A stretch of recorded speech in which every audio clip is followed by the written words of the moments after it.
And before I say anything, I'll turn off the YouTube. Right, I did say something, but YouTube got it. Hello, everybody, and welcome along. Thanks for joining us for another stream. Our aim is to provide a little bit of entertainment, have a laugh and a joke, what life's about, and obviously conversation. Everybody knows me, Johnny Siam, and tonight's guest host, part of the team, is Mr. Steve Perrin, Esquire. G'day, Daniel. Welcome. Thank you, Johnny, and hello to everybody in the chat. Welcome.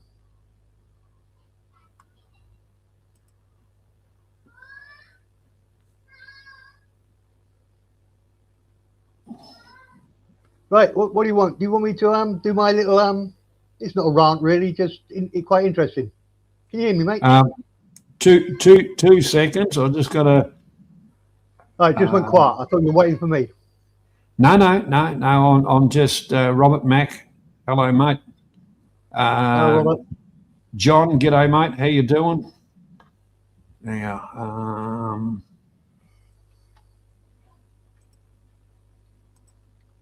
Now, Robert actually flew into Manila the other day. Tan, g'day, mate.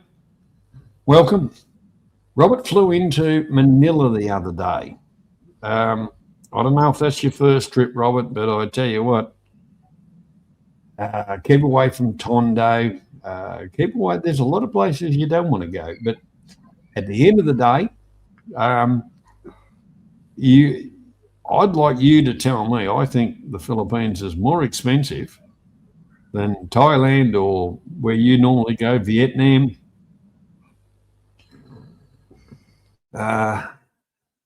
There's some beautiful wonders of the world type of thing in the Philippines. But like I say, you've got to travel to different islands and things like that. Howie, g'day, mate. Welcome along. I'm not saying don't go there, but if you go to the Philippines, go with your eyes open. Robert's not silly. I know that for a fact. Can I just ask, Robert, was Manila Airport very busy? Because I flew into Manila just before Christmas one year. It was horrendous because all the workers that work all over the world come back for Christmas, Christian Catholic society, and you just would not believe how busy with it. I think we went much closer to Christmas. I think we were only 2 or 3 days before Christmas Day we flew into Manila, but it was just ridiculously busy. And then from the airport to the City State Hotel, I think we had 3 shotguns go off. It was a nice welcome to the first visit to Manila, but really busy. Oh, well, great. Lieutenant Nescapi's here. Hello, mate. Yes, your nemesis. Welcome, Lieutenant Nescapi. No. Nemesis is not the right word for it. I don't know what Roger the right word David, is. Welcome. The Philippines is, look, I spent a lot of years over there, backwards and forwards and things like that. Oh, okay, Robert, no worries. So you were just posting that your mate took, no worries. Look, in honesty, I would go back to the Philippines, but there's places I would go which are safe, and all the rest of it. And it's to see the, wonders of the world type thing. But the Philippines is not cheap. There's plenty of people on YouTube tell you how wonderful the place is and how cheap it is. They're friggin' liars. And that's as simple as that. Yeah, that's right. Laos a country that's not expensive. I don't think I'd go to Cambodia right at the moment. And Robert, I think I'd keep right away from the UK. because the UK, from what I can understand, because Andy went over a little while ago, and yeah, he kind of said, "Wow, it's more than expensive." And by the way, Andy is an apology because, as we know, we're coming into the Christmas thing, and family always comes first, and that's the one thing. Family always comes first. So Andy's got commitments with family, and good on him for that.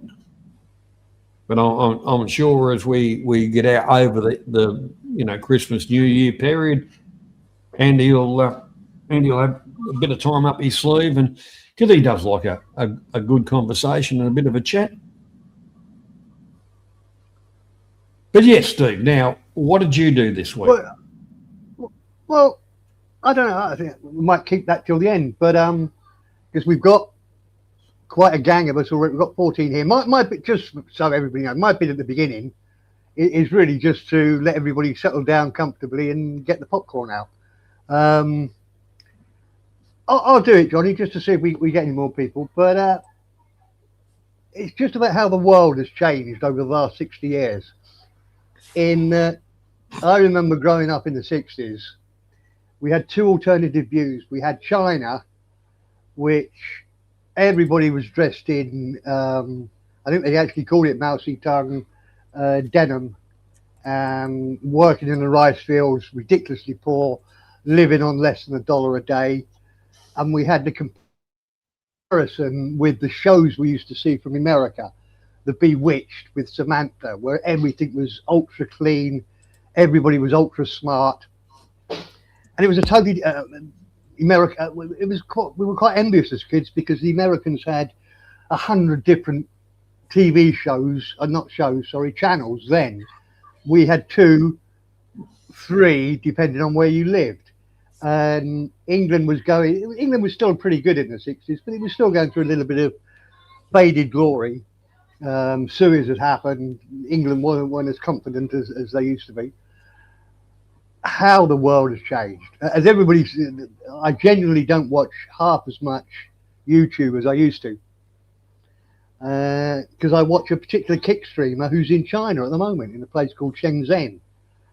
And how the world has changed, because you would not believe how nice China is now.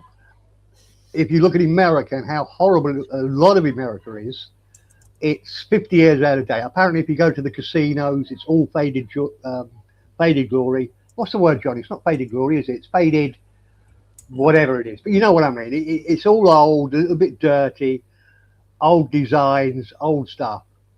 You look at China, the youth are all well dressed. We always used to get the impression that China was under the boot. Couldn't be further from the truth. That they seem to be having a wonderful time. You've been to TopCom. TopCom, for anybody who doesn't know, is a technical place in Pattaya. I don't know, 5 stories tall, Johnny. Where you got your computer done? Quite a big place. Yeah. Say quite a technical innovator. It's better than most that you would see. 5 floors of cameras, computers, video, any technological. Imagine a place like that 50 times bigger, easily. That's what they've got in China. The streets are all clean.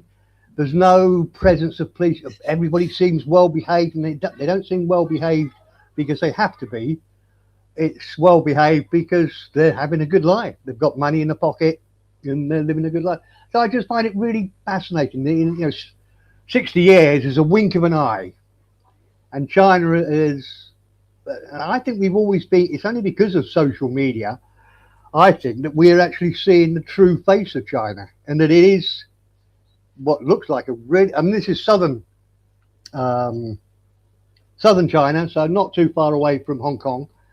Nice weather. You can this time of year you can still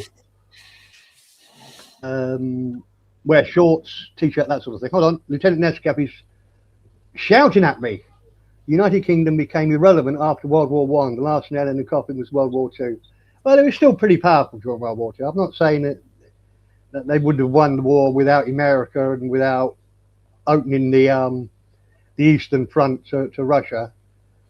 England did really well not to lose the war. That's what I'll always say.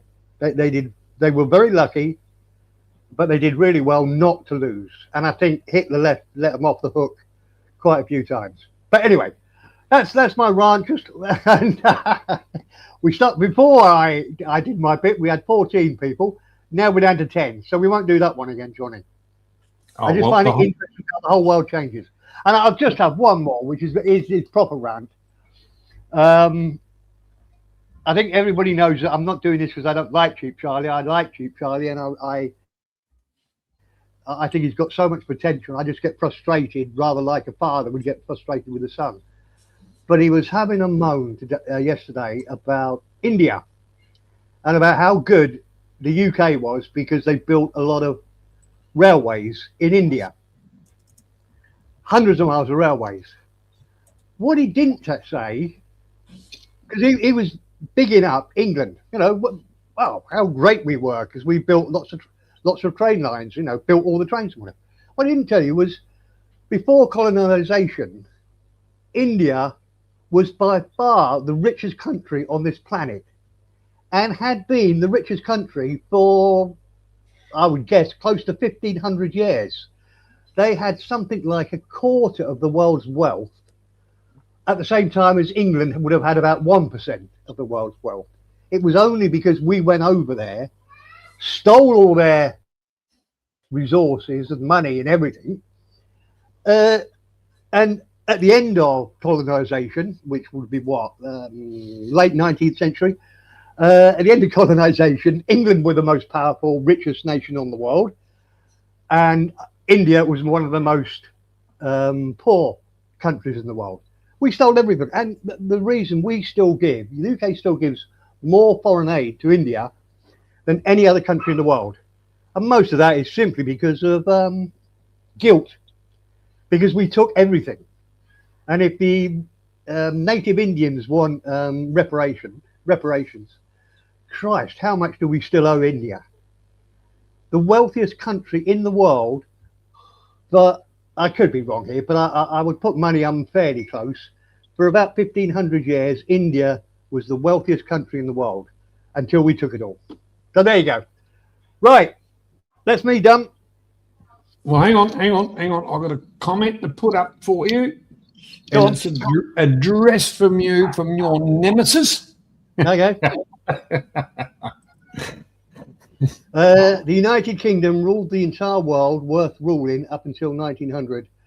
And flash forward 2025, they let the world membership. Yeah, it's a very good point. It's a free invasion. You don't need any. You just let everybody come in. The birth rate will continue.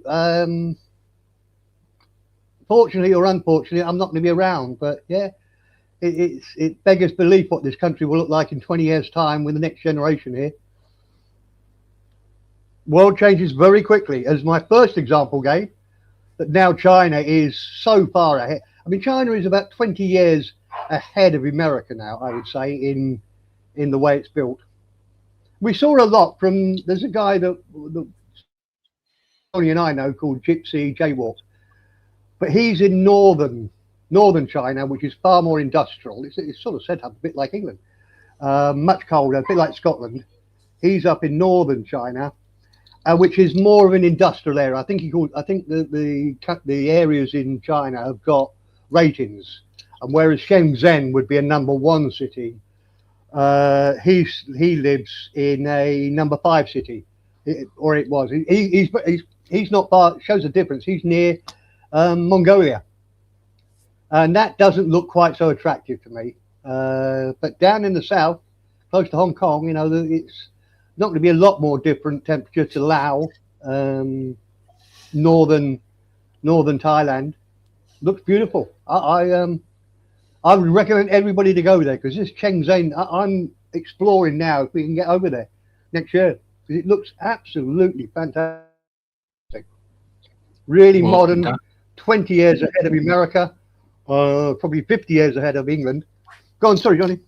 Well, don't ask me to go with you because I'd probably get locked up. I have said a lot of derogative and negative things about the CCP, the CW, old ping pong. But Well, whatever they're doing, Johnny, it's working, mate. Honestly, you would not see a happier. Excuse me, I'm still losing my voice. You would not see a happier bunch of people. They're very, very super friendly, super civilized. They all look well educated, nice clothes. Man, it's a revelation. Well, the thing is, Wanda and Navarra did quite a few walk and talks through China. The old mate that's Sweden half the time, Thailand the other. He goes to China each year on purchasing thingos for the company he belongs to. G'day, Sausage. How you doing? Welcome. So, I've seen quite a bit of stuff, and it kind of wants to make me want to say, well, I'd go and visit. Now, a good friend of mine, he went to an island, and it wasn't Taiwan. It was another little island, and he gave me a call one night, video call, and he was just walking around, and I said, geez, the streets are clean and the whole lot of it, and he hadn't long given up smoking, and he said, look at this, cigarettes, cigars, you name it, and shop fronts full of it. G'day, Az, welcome. So the whole part about it, I thought to myself, that's kind of a mile in front of the way the Western world has been dictated to with, advertising, and you can't say that because of whatever, but it doesn't matter which way you turn around. The real part of it is that's their country. What they do in their country is their business. So, and you don't see any Chinese walking a dog at 12 o'clock at night, videoing and doing live streams. People have got a mission that they're on, what they're doing, what normal life. They all have their, if they want to have a drink, there's cigar clubs, there's all kinds of stuff. I really think in some ways they're more progressed than the Western world, which has been shut down.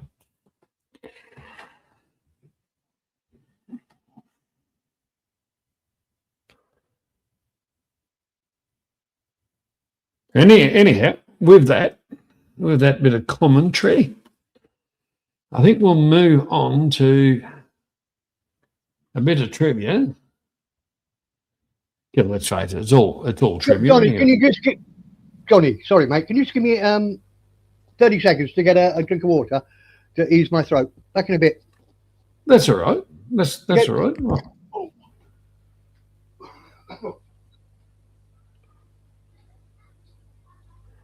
Mr. Mitch, hello mate. How you doing?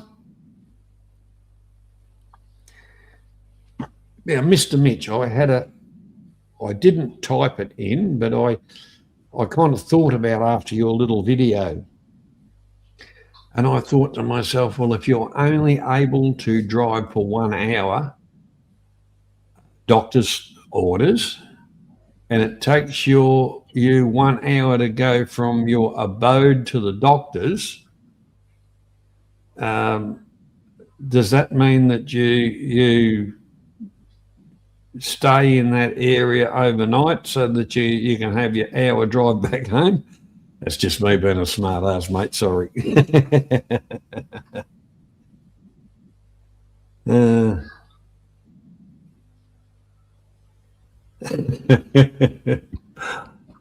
Lieutenant, you always make me laugh. And like I say, parents nemesis.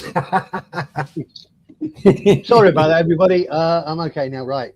What did Nescafe say? Johnny Sam, 7, hot date last night and wants to ease his throat. Yeah, I wish. No, it's just, I think you're roughly the same. The problem is when you get older, minor stuff. I mean, I had proper flu, I think, but it just takes forever to go away. That's the problem. And I was an idiot. Have we got time for one more quick story, Johnny? I've told you this, but it was a ridiculous thing. Well, go for it. It's the Esquire Rant section.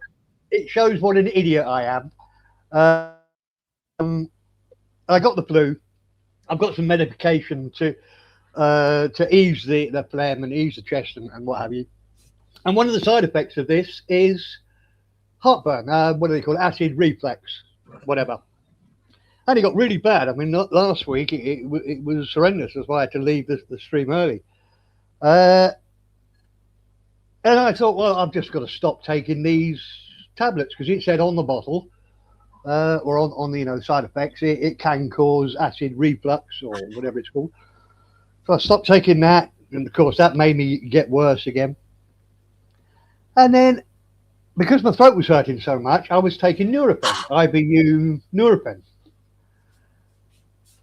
I just had a thought one day. I wonder what the side effects of Nurofen are. I thought Nurofen was sort of quite negligible as far as your stomach goes. No effect. Couldn't be further from the truth. Nurofen causes acid reflux indigestion. So in effect, I was taking a pill to cure my acid reflux indigestion that was actually giving me acid reflux indigestion. I was making my own problem. What an idiot. As soon as I stopped taking Nurofen I took Nurofen to ease the pain. As soon as I stopped taking that, acid reflux went, all the problems went. I've still got a little bit now because I've gone back to taking the proper medication, which is really good. But God, it made me smile to think what an idiot I was. But anyway, right, let's get on with the quiz. Rightio. Which one do you want first? 1, 2, or 3? We'll go for number 3 first. They're in no order of difficulty, are they? They're just random 1, 2, 3s. We're not starting with the hardest one first. No. All the quizzes are the same. 1 point for the first 4 questions, 2 points for the second 4, 3 points for the third 4, and 2 points for the 2 4-pointers, which is 2 questions. But you've chosen number 3, so yep. I've pulled out number 3. And if I get confused between the two, if the two Debs come in, if I get confused, somebody shout at me. I haven't seen them yet. Hello,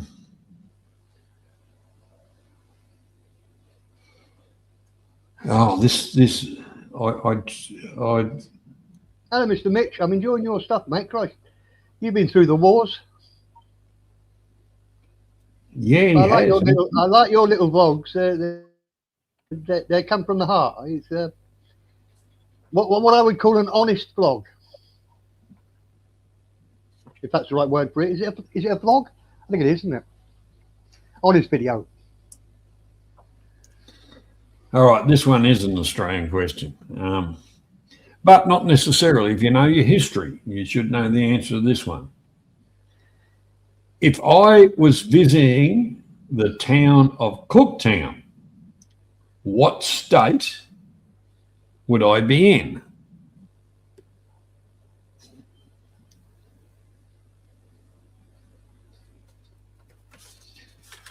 Oh, I didn't put up the thing. It doesn't matter.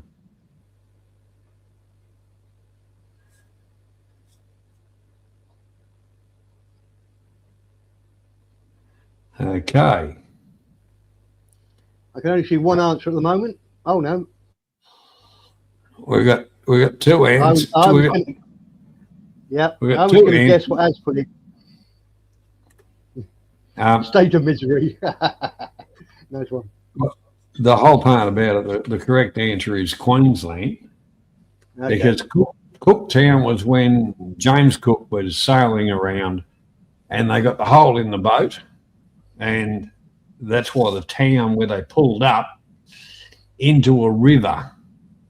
And funny part about it is the river's called the Endeavour River, and the town is called Cooktown, and it's in Queensland, northern Queensland, by the way. Yeah. Right. So, according to my StreamYards, I've got that down as Graham. As what happened? You said Victoria. Dear, oh dear. Even Roger and Dave said Queensland. Are you agreeing, Johnny? 1 point for Graham. Yes, that's 1 point. I haven't missed one. Yep. That's a 1 pointer. Next question. What movie has the catchphrase, "Keep the change, you filthy animal," from? I haven't seen it.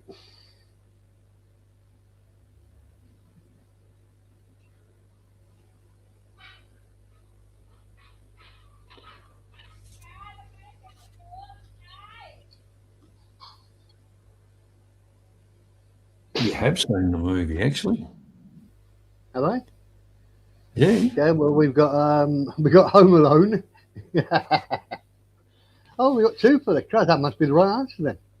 Doesn't sound like something that comes from Home Alone, but Roger and David, the one that came out of Gone with the Wind, was "Frankly, my dear, I don't give a damn."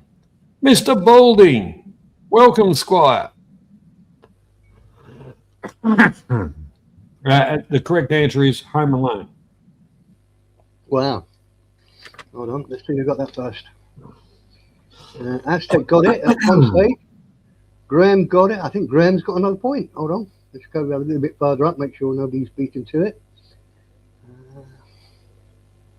No, another point for Graham. Well done, mate. Make scoring easy. Rightio. The next one, which is a 1 point question.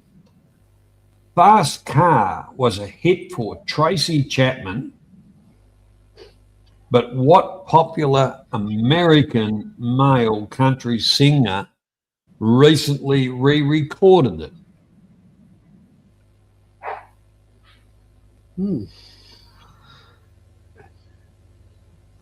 I don't think it's my subjects this week. I'm struggling with all of these.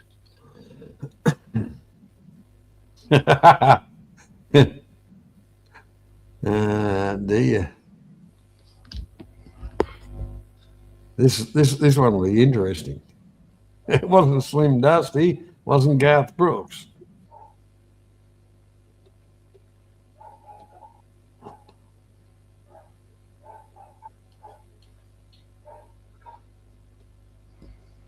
It wasn't Kevin Bloody Wilson either, as. Okay, we do have the right answer in the chat. What's your guess to that one, Mr. Perrin? I have absolutely no idea. I would go with the guy that's just come in, says Luke Combs. I'm going with that because I haven't seen his name before, so he's had to type it in because he knew the answer. Luke Combs.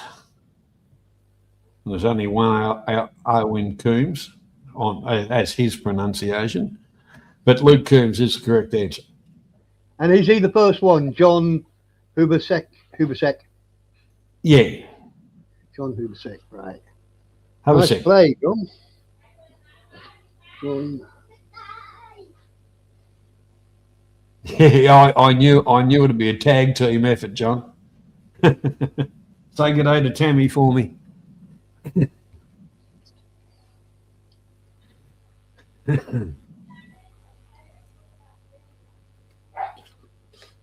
Okay. The next question, which is the last of the 1 point questions.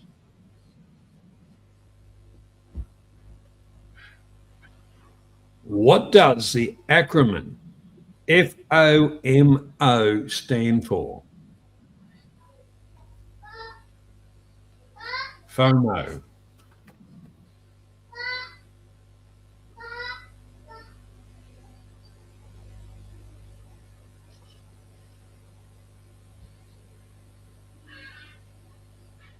I know an English gentleman that had this on the tip of his tongue.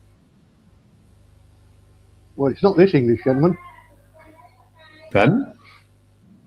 It's not this English gentleman. No. Okay, I think that looks like a very reasoned answer. The correct answer is fear of missing out. Well done. Another one for John. No. Great, sir. Rogering David. Somebody there, is there? Oh, sorry. And what am I on? Am I on StreamYard doing this now? Roger and Dave. Yep. Sorry, John. And Gloria, don't be disgruntled. Roger. You'll get all the hard ones right. Right, so here we go with the first of the 2-point questions, which obviously get a little bit harder. Not that much harder. Which musical was based on the songs of ABBA?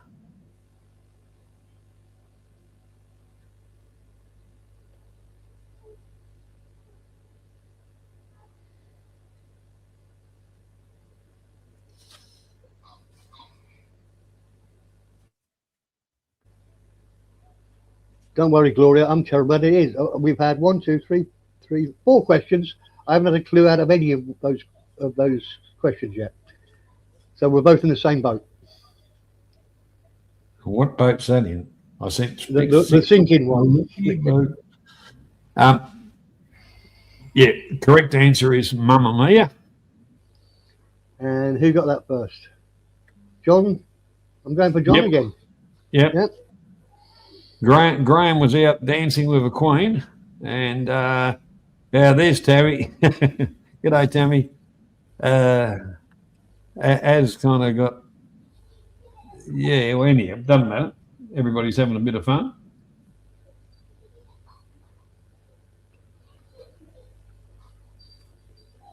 Right, the next question, 2-point question once again.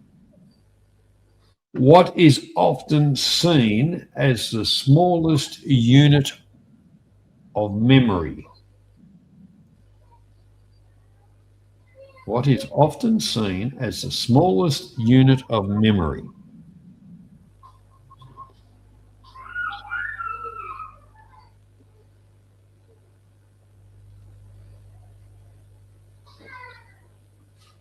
Oh, for a computer, I was thinking of bloody heads. What is it? I think you should have put in computer memory. And don't forget, all this is about using one's brain. So we've got, Mr. Mitch is the same as him. I would have gone with the same thing as you. I was thinking of those sort of things. A moment. Right, so we're looking for, I don't even know what that is. A bit, a byte. You say bit, I say byte. You say neither, I say neither. I say is a bit and a byte the same? Is a bit and a byte the same thing? Yeah, kilobyte. Yeah, what I'm saying is a bit and a byte the same thing? No. If you get a bit on the side, good on you. But if you get a kilobyte, well, that's 10 strokes of the keyboard. Okay, well, I'm guessing the answer is either byte or bit. And as it's coming really, the answer is kilobyte. It can't be a kilobyte. It's got to be more than a byte. It's got to be 1,000 bytes. Exactly right. That's the thing. But you said the smallest one. You said the smallest amount of memory, not a big one. Well, the smallest unit. Sorry. Yeah. My mistake. I'm totally confused. I can't even read my own sort out. writing. I can't read my own writing, for Christ's sake. Right. So what am I doing here? Well, the whole part about it is, if somebody's written down the correct answer, well, they obviously get a point. But what is the correct answer? The correct answer was kilobyte. I think there's going to be a steward's inquiry into that. A kilobyte cannot be smaller than a byte. Well, it's the smallest unit of memory.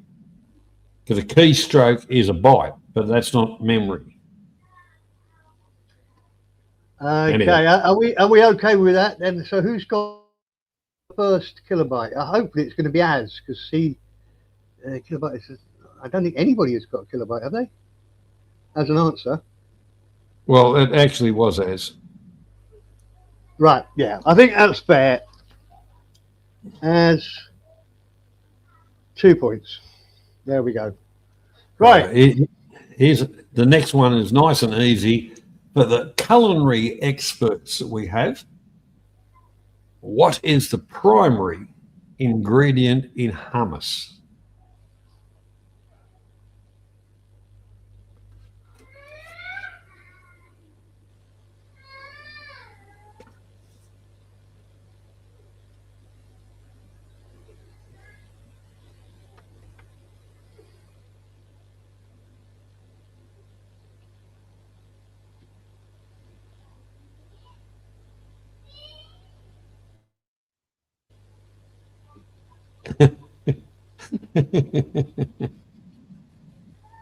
Banksy, g'day, mate.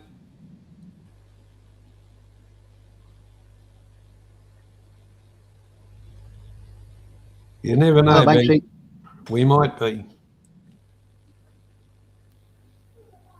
Okay, we've got another contentious one. We've got chicken peas from Rogerin, and I think the correct answer is chickpeas. What's your moderating on that, Johnny? Well, the answer we're looking for is chickpeas. I do realise it's a typo, but chickpeas is what we were looking for. So 2 points to Graham. Okay.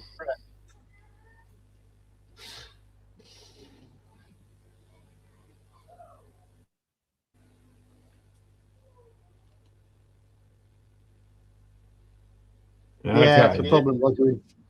I'd have given it to you, mate. It's only that Johnny's much harsher than me. I'd have given you the point. Don't worry. Oh, you can protest, Roger and Dave. You can protest all you like, but the axe has fallen. In golf, what is a name given to 3 under par for a hole? Depends whether you're in America or the UK. Well, I don't believe that makes a difference.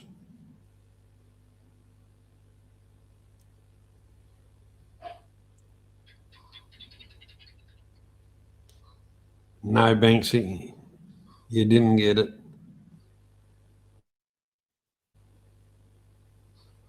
You see, both the answers, depending on where you are in the world, have just come up. We call it the same as Roger and Dave. The Americans call it the same as Az. Well, the correct answer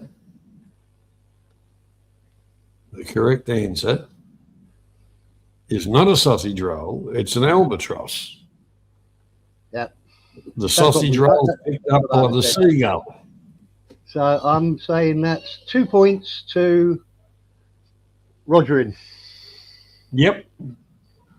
And that's the last 2 point question I've got. Yes, the next 4 questions are 3 point questions.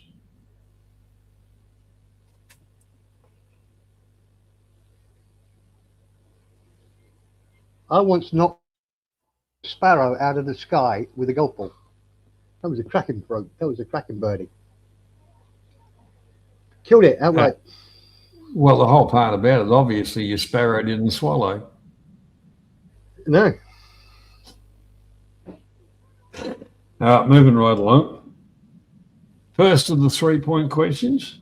How many times did Ross get divorced in Friends? I'm glad I don't know the answer to this one.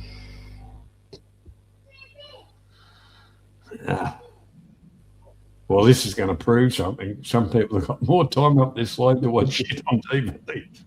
My daughter-in-law has cheers on all the time. When they've got a TV, like everybody in the world these days, they've got a TV in the kitchen. She has, whenever I walk into the kitchen, the TV is tuned to Friends. She would love this. She's very competitive anyway, but God, she'd love this question. But, you know, Friends, when it first came out, I watched it. It was entertaining. But after all these years of just rerun after rerun after rerun, you get to the stage, not that I watch it really, but you know what they're going to say. Well, I think it proves that it's popular because we've had more answers to this question than almost all the other questions combined. So, all right, you flip a coin. What do you think? I'm going for something a bit weird. I think it's going to be lower than you think. I'm going with the same as sausage. 3. Divorced 3 times. It's going to be lower than that, isn't it? It's going to be none. What is it? It's a good question. But now I'm sticking with sausage. 3. Well, you and sausage would be right. Wow. That was genuinely a total guess. I just pulled it out of the air. So is that the first one that says 3? Yeah, the first person put in 3. Excellent. So sausage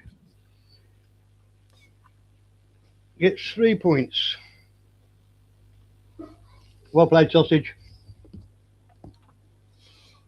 Mr. Mitch said 7.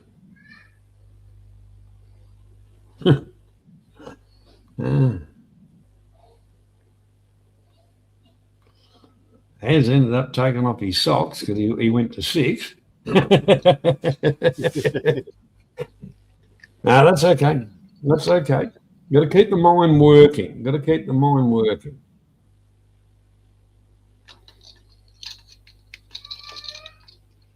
In the television show Cheers, what sport did Sam Malone play before owning the bar?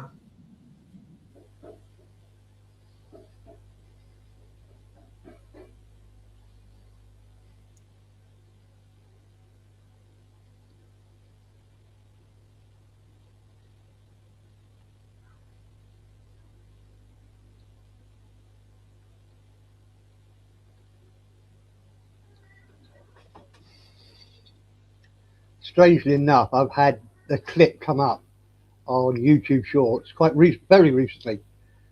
So I didn't even know what position he played.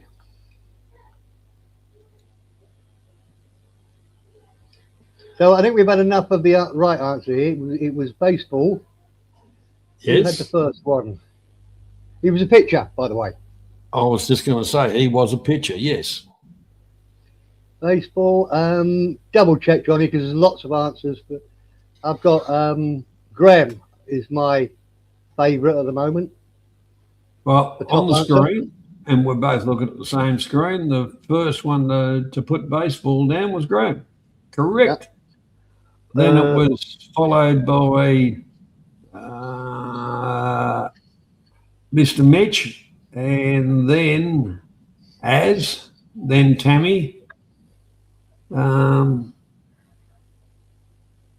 Gloria said she never watched that show. Well, you're American, Gloria. I thought they only exported it to Australia, so we had to watch it. It was kind of a funny show. As you know, but it's outdated now, but in its time it was okay. You know, the same as Friends, in its time it was okay. You know, Sheldon and all of them, in its time it was okay, but to watch it now, you'd say, what drugs was I on? It's hard to beat the timeless comedy of Laurel and Hardy. That's the beauty of it. As funny today as it was. That's debatable. All right, next question. Anyway, so yeah, that was the second 3-point question. So we've got 2 3-point questions to come. Yes, correct. The next 3-point question is, what was paper invented by the Egyptians called? What was paper by the Egyptians called?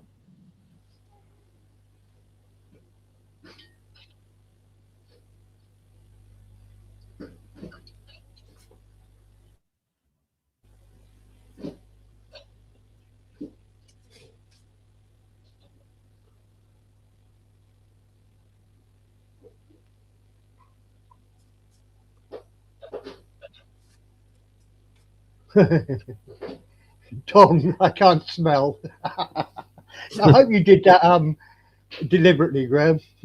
Tom, I can't smell. I'm getting. Looks to me like Az has got that one. Papyrus. Yes, Papyrus. correct. Didn't change much, did it? Aztec, 3 points.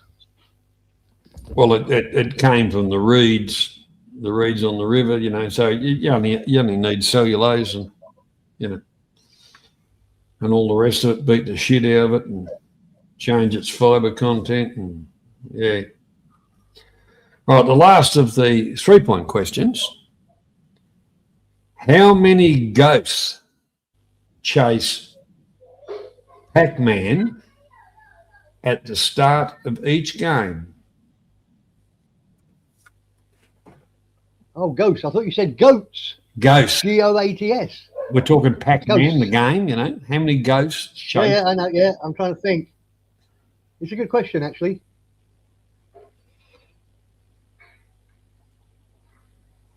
It's a sort of question. We've all seen it, but certainly I'm thinking, was it that many or that many?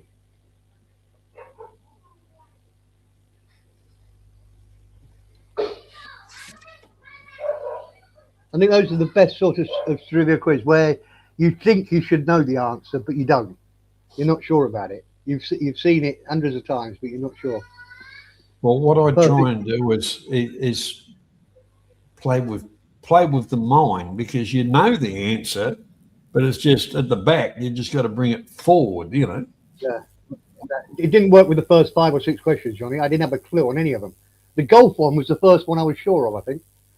Gloria, you said you were no good at this game, and there you go. You put in an answer,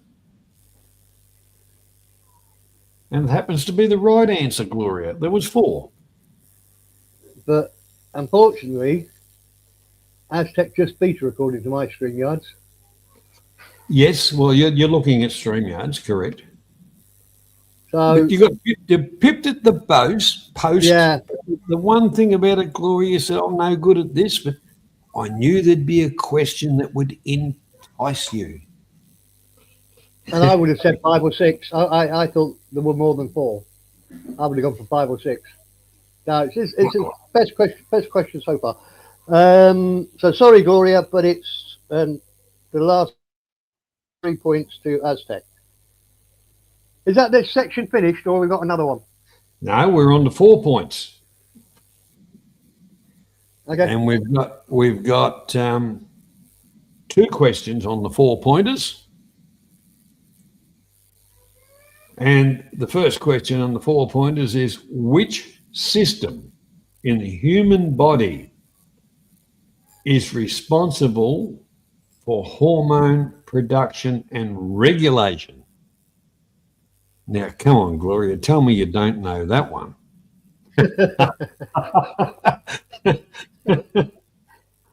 Come on, Gloria. Come on.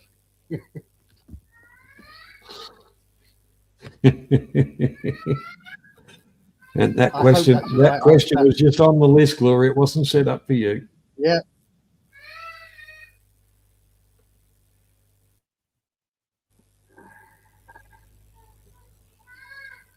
I hope it's right.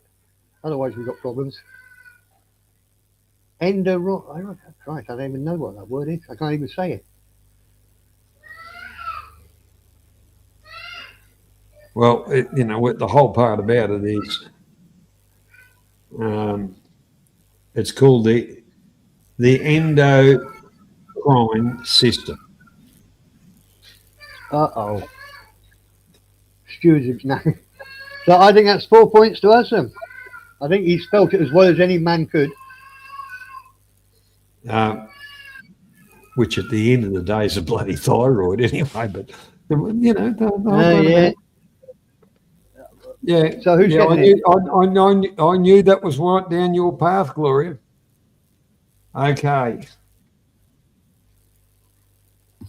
Right, the last of the 4-point questions. What item did Alfred Nobel, the founder of the Nobel Prize, invent?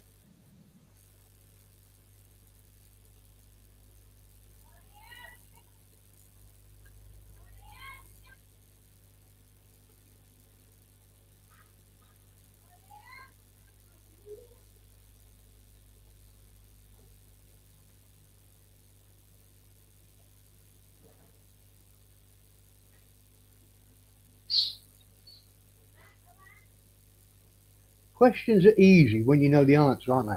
I'd have thought everybody would have got this. Put it this way, Steve, we're having a blast, aren't we? Yeah. You know, after he invented the thing you're thinking of, he with his brother, who was another multimillionaire, he got involved in putting lead into gasoline. He wasn't really responsible for it, but he went because he felt really guilty about discovering what he discovered and problems. And he then went into working with his brother, who was also another engineer, engineering scientist. And they added additives to gasoline, which is one of the adding lead to petrol killed just as many people. He didn't make good choices. Correct answer was dynamite. You're right. It is dynamite. But so I shouted that out, and nobody's got it, have they? Has anybody got dynamite yet? Mr. Mitch did. Oh, good.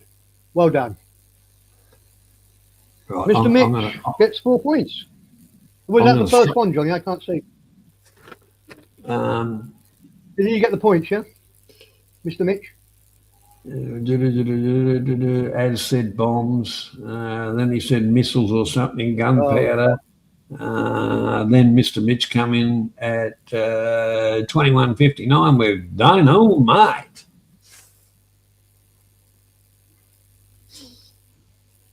Right, I'm going to throw a 5-pointer at you. Oh, hold on, I think I was which will be the last. I shouted out dynamite, but I don't think anybody put dynamite in there. Yeah, Mr. Mitch did. Are you sure? Yeah. Yeah. Okay. Yeah, I got it right. Perfect. Aztec said nobody had put it, so I was believing him. Mr. Mitch. 4 points. Okay. Yeah, and you said you got a 5-point question now. I'm going to put a 5-point question in,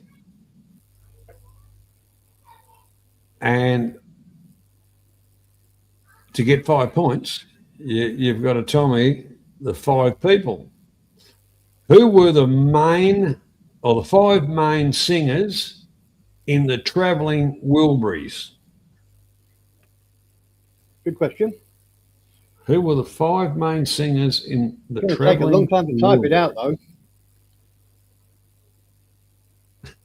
I know that was the question before we could, before we go over a little break.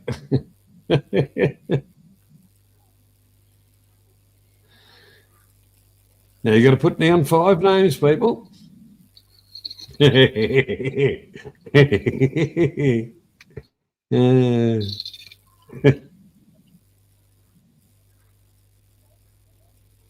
It's the fifth one, isn't it? As it's a tricky one. I got all those.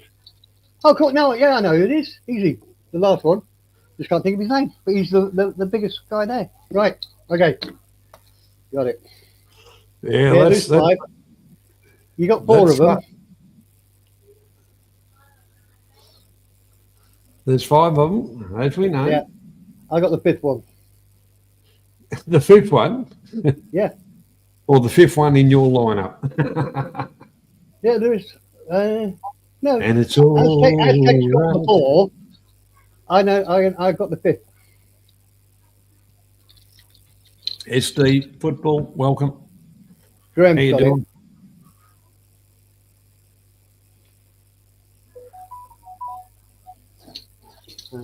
One, two. I can tell you one thing, Mr. Mitch. Yeah. It wasn't Waylon Jennings, Willie, Chris Christopherson. No, I'm 100% behind Graham on this one. What a Graham come up with. He's got Bob Dylan, George Harrison, Jeff Lynne, which is the one Aztec missed out, Orbison, and Tom Petty. Well, I'm gonna award that to Graham. Yeah, well played, Graham. Because that is correct. So, scores on the doors. That was a great score, Graham, because that brought you in line with Aztec. You're both on 12. Mr. Mitch is on 4. Roger and Dave and John Hubasek are on 3 apiece. And I think that's it. 2 on 12. After 12 comes Mr. Mitch on 4. Roger and Dave and Hussabrek on 3 each. And sorry, Sausage Dog's on 3. Of course he is. There you go. All right. What we're going to do is, which I'd advise others to do. We've got another 2 rounds at this. Go and grab yourself a toilet break, cup of coffee, beer, wine, cigarettes, whatever you do, and we will be right back. Okay.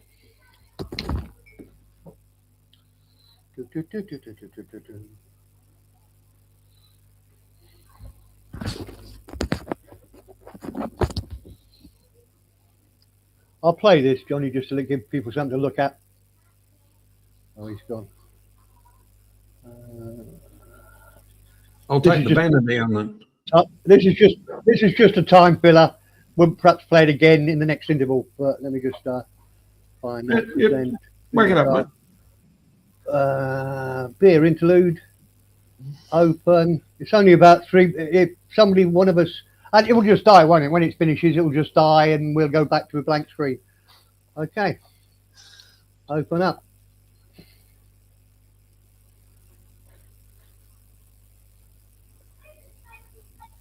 Did you talk to any of the Japanese people? I got a couple of these. Yeah. Did you not know about this in Japan? No, what is it? There's a lot of places that they don't want whites coming around. They X you out. They tell you no thank you. It's segregation like the 1950s South? That's why Japan is so nice. They really go, get the f*** out of here? What they're trying to communicate is they don't speak English and nobody there does. They're not going to try to communicate with you. Yeah, I would go this back. No. Oh, no, you. No. No, you. No. And I walk in there. Well, they'd let you in. Oh, you get used to how great your life is.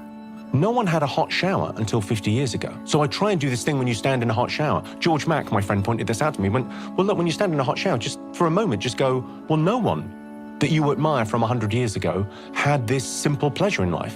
And when you look at the world that we live in, we're like, there's been 100 billion people ever, right? We are in the top percentile in terms of the luck that we have had, the lives, like the calorific intake that we just take for granted, the fact that our children don't die, in the first year, the modern medicine and our lives and the entertainment that we get. We're living like kings. And yet, life has never been objectively better and subjectively worse, because the nature of humanity is our desires are mimetic. So we've got this thing where we sort of, how happy are you? Well, it's your quality of life minus envy. That's how happy you are. And it's easy to look at everyone else and how they're doing and not take pleasure in what you have. You get Tweeted, by law, if it's raining in Sweden and you're driving, you have to have your lights on. And the reply is, I live in New Zealand.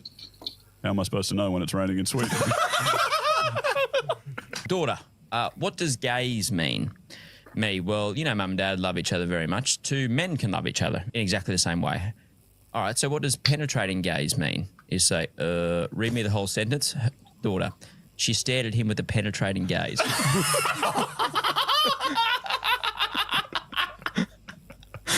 Oh, girl named IKEA had to change her name to stop being picked on at school. Harry's tweeted, stop being picked on at school is arguably a worse name. Happening, mate. Fancy a wank down by the river tomorrow night. And then someone's written, I'm guessing the autocorrect's kicked in there. And then it's like, laughing correct. Yeah, my bad. Meant the canal, not river.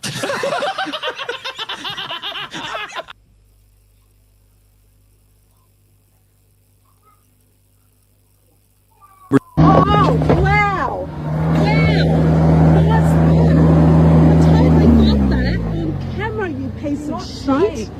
You are not staying. We're not staying, you weirdo. Gate 4, I said.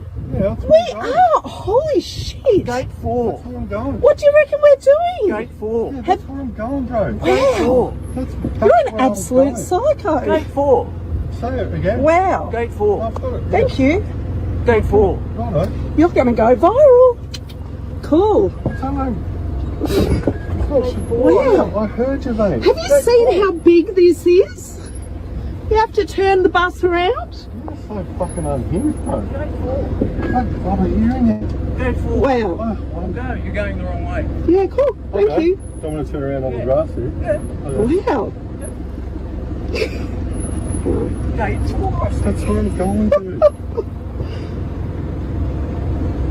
Oh, so, yeah, Gate 4. Okay. that's where I'm going. Cool. Mate, you need to chill. You need to absolutely chill out. Yeah, gate 4, please. Okay, thanks. Yeah, gate 4. Really? I wouldn't want to stay here, mate, to be honest.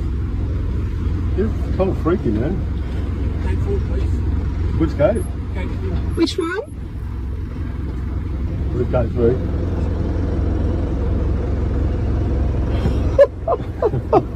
I got that on I camera. hope you did get it on camera. You need to, I don't know, something. You're not intimidating me, you're not scaring me. Gate 4. dude. I'm not intended. I said gate 4, please. No, I get it. That's all I said, gate 4. Yeah, Cool. many times. I'm going. So is it alright if I drive across the beautiful Gate grass? 4, please. You're unhinged, pal. You've got some issues you need to sort out. Truly. I've never met anyone like you. You're a whole other thing. Can you go to gate 4, please, and leave? That's where I'm going, buddy. Go, hurry up, please. Have you seen the size of this bus? You've got signposts 10 kilometres an hour. I'm just following the rules. Oh my god. Absolute psycho. You should get that. Oh!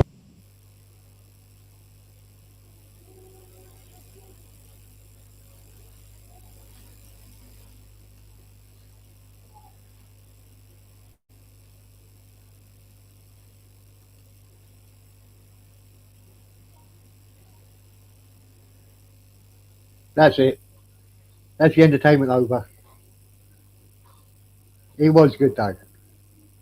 As you said, actually, I don't know if you've seen him being interviewed before, Jimmy Carr, but he's not only great at dealing with hecklers. In fact, I think he just makes most of his material from dealing with hecklers. But he's no fool. Very clever guy.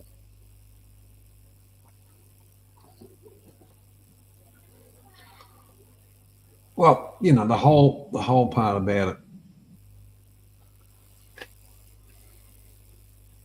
you know, some people think they're entitled.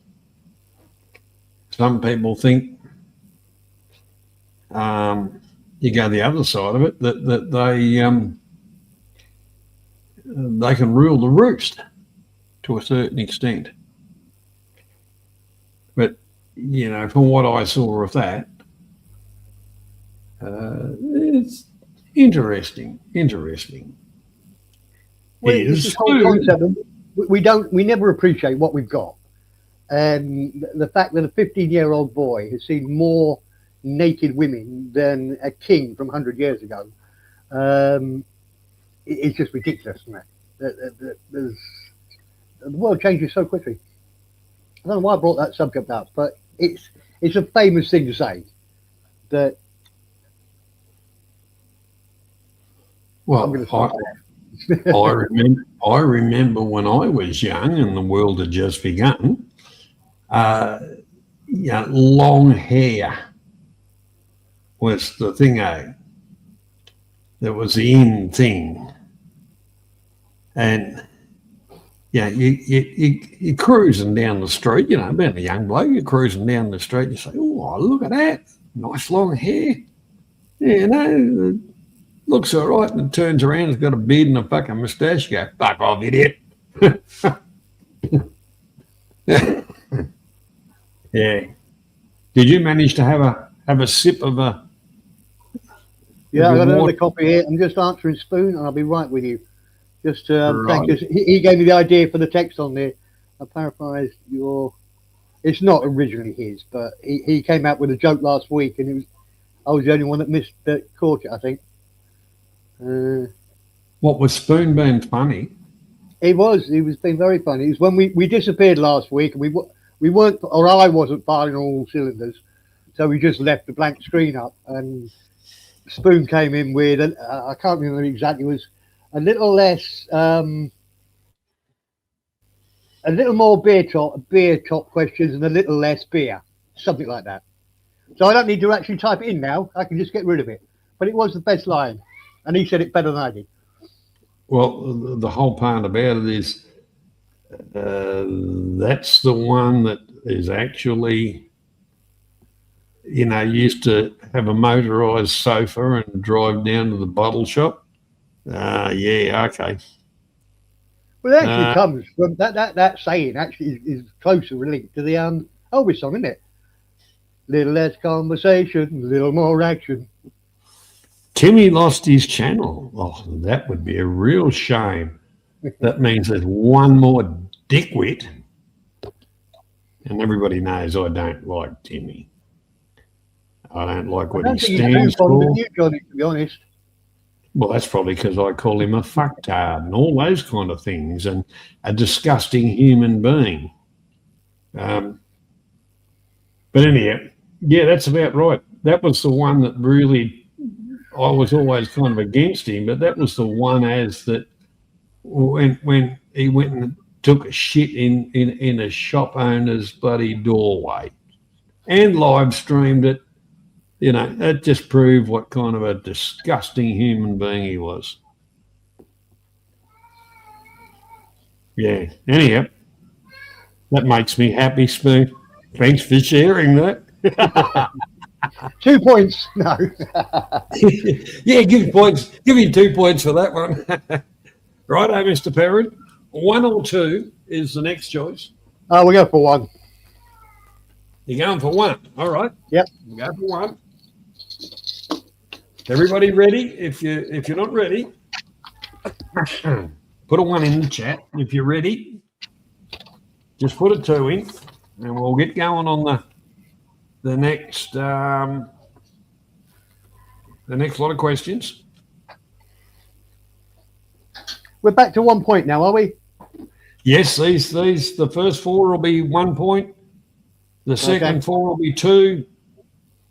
The third 4 will be 3. Then there'll be 2 4-pointers and a 5. Okay, Az has asked for a minute. You can have a minute, Mr. Mitch, or Mr. Mitch, Az, whoever. You can have a minute. Just let us know when you're ready to go.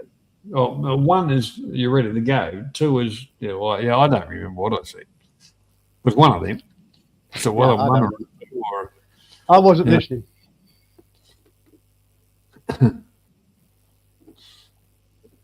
The one thing about it, Gloria, doing a bit of this, you can have a bit of fun and a giggle.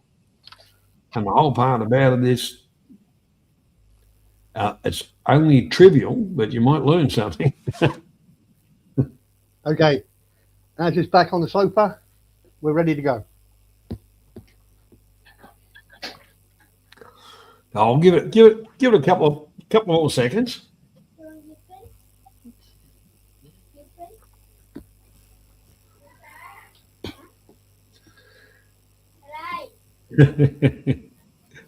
Yeah, Mitch. The whole part about it is it's all about entertainment, having a bit of fun, challenging the mind, because everybody knows the answers. They're just got to pull them out of the places where they've been stored, or say, "Oh, I knew that."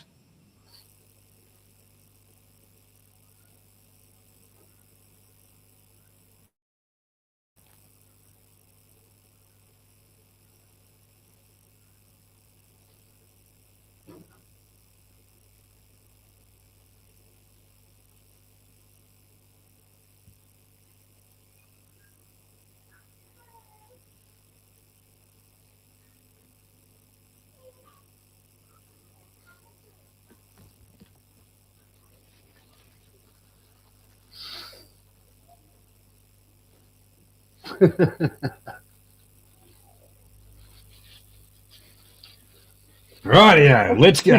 She puts in the hours, Spoon. So I suppose you can't blame her for having a snooze occasionally. Christ. You must be doing 18-hour days. Right, ready, Johnny. You know, Hossel with what she does puts a lot of time into her research and what she does. I think good channel. She's a good supporter over here.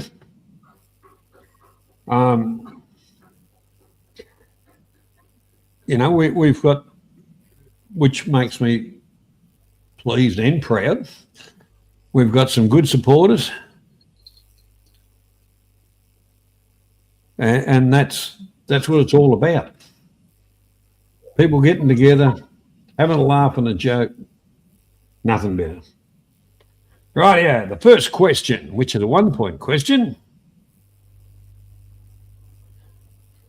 Michael Jackson famously kept a chimp as a pet. What was the name of his primate?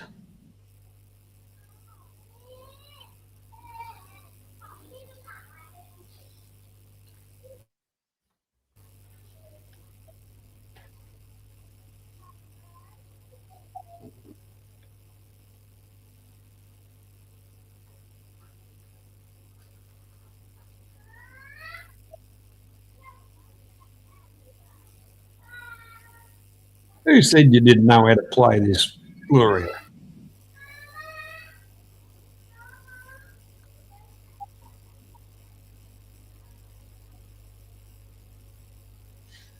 Okay. And the correct answer is... Well, I was going to go with the same as Spoon, but I'm guessing from the answers it's Bubbles.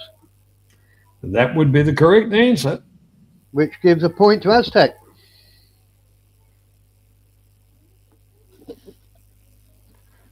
Well done, Az. Okay, the next question. Once again, a 1-point question. How many floors does the Eiffel Tower have? How many floors? Yes. Or how many levels? Floors? Yeah. Okay. Not something you think of doing when you're there. No, it's not really 8. Could be.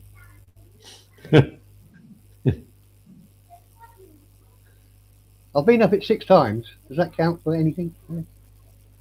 Probably not. Well, if you counted them all 6 times. Yeah.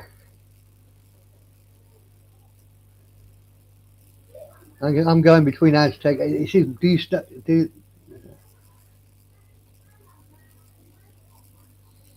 When I first went there was no guard on there.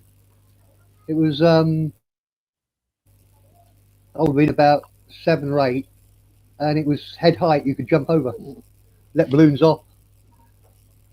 Then they put in guards, so you can't jump up. You can't jump off it anymore if you wanted to.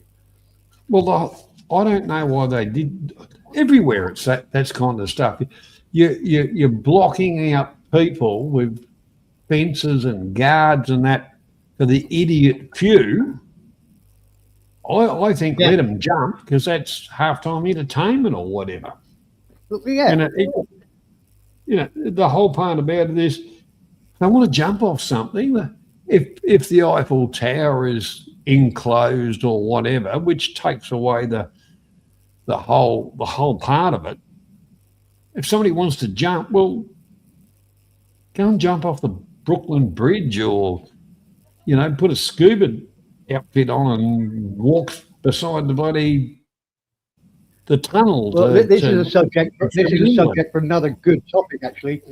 I think you should not be allowed to wear a crash helmet on a motorbike. You should be bare to the elements because you go slow. So people go much slower. Once you put a helmet on, you go quicker. You think it's a false sense of security. What you should do is say no helmets, nothing. You face those 70 miles an hour wind without a hat on, and see how much slower you go. And if you don't want to go slow, die. As you know, Graham, I worked on the roads and cleaning up the mess. I did a lot of that. Rightio, how many floors does the Eiffel Tower have? And the answer is, what are you going for, Steve? 34. Four. That's 3. That was, I think it's Aztec again. Sorry to sound so, I don't mean to sound surprised, Aztec. It's just, I'm fairly sure you got it. Well, actually, Aztec 3, Spoon had 8. Actually, as put in 3 twice. So that's 6. So do we count him out? No, I think it's only fair. So that's another point to Aztec. We're down there. Takes him to 14 points. Come on, Graham. You're only 2 points behind, mate. That was an easy question, Sausage. Yeah.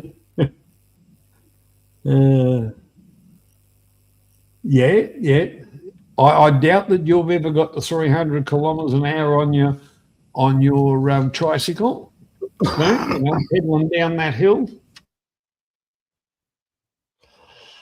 All right.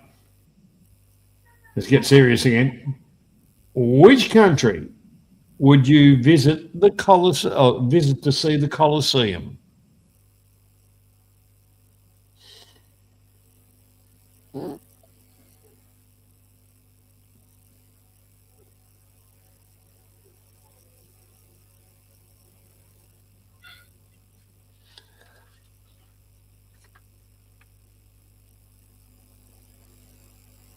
Don't forget the question is which country? Yeah. That's what I was. Remember, this is written as in.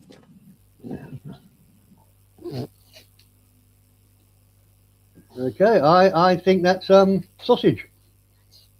Well, what do you think the answer is? Italy. Which country? Italy. And the country is Italy. That is correct. And the town is actually, or it is Rome. But Rome's not the answer we wanted. We wanted Italy. So, sausage. Well played. That's a point to you. Takes you to 4.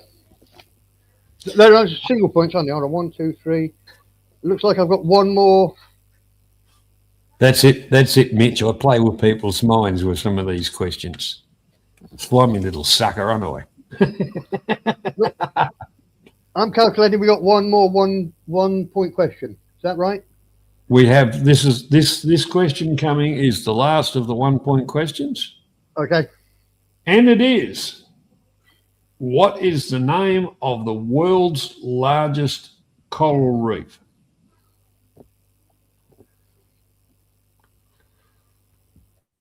What is the name of the world's largest coral reef?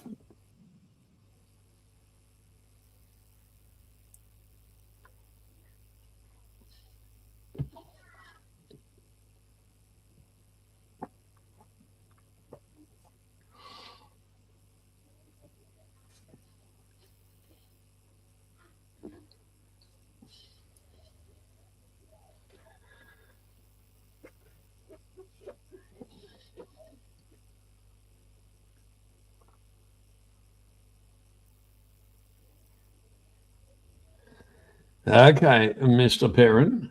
What I would have gone with the same as Tammy, Great Barrier, but that's probably not the real name for it. I don't know. it is? That's the only It's called the Great Barrier Reef. Oh, excellent. So let me just double check. I think Tammy got it before anybody else. Yeah. Yeah. I'll play Tammy.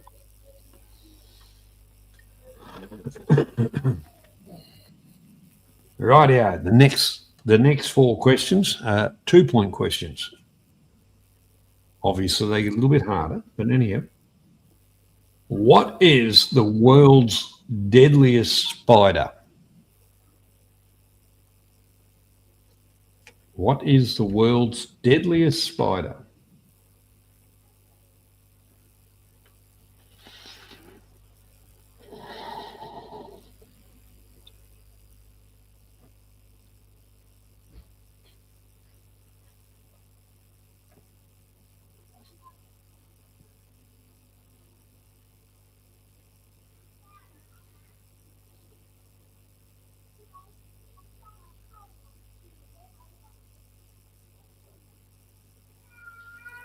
There's one particular variety that's more venomous than some of the others. That's what I thought. Maybe.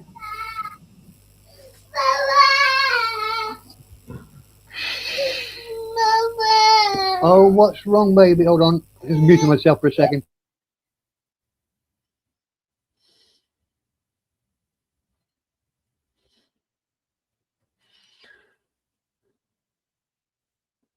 Yeah, I'm not a fan of spiders myself.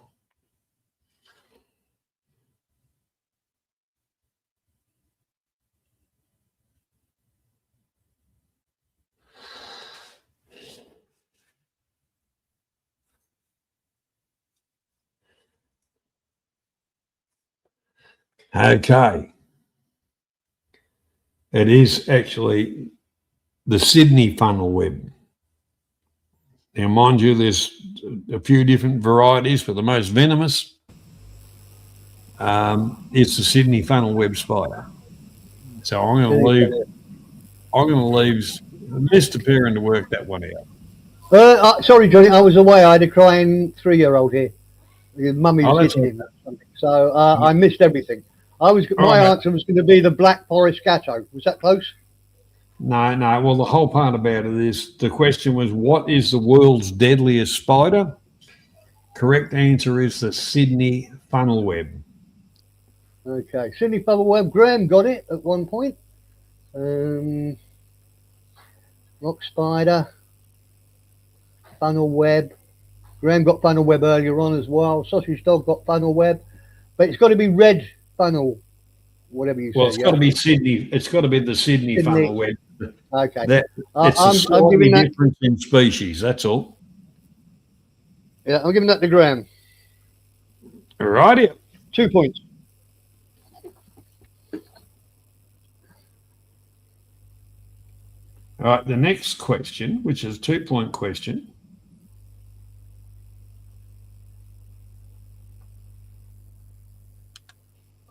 How many sides does a trapeziad have? TRAPEZOID.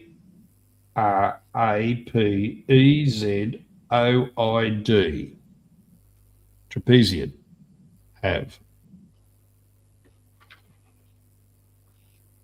How many sides? Yes. Okay.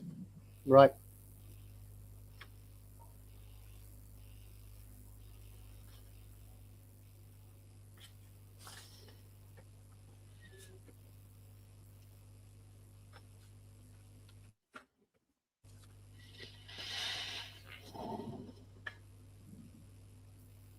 I love that as.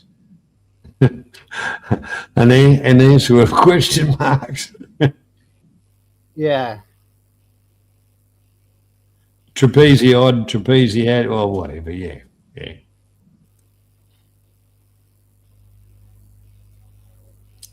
Gloria, what are you doing, Gloria? And what's your take on that one, Mr. Perrin? I go for 4.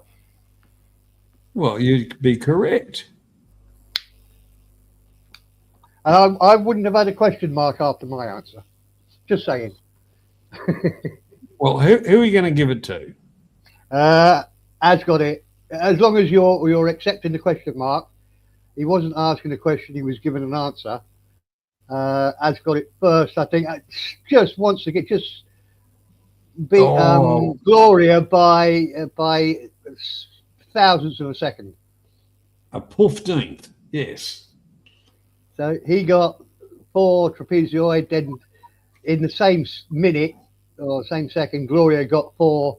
Then it's a tricky one. I don't know. It's your quiz, Johnny. No, you're the adjudicator. Well, I think we have to be 100% fair and give it to Az. She got the 4 first. Az is just. Oh, I've lost Az. There he is. 2 points, yeah? 2-point question. That was a 2-pointer, yes. Yeah. Okay. Righto. Moving right along. How many tusks does a warthog have?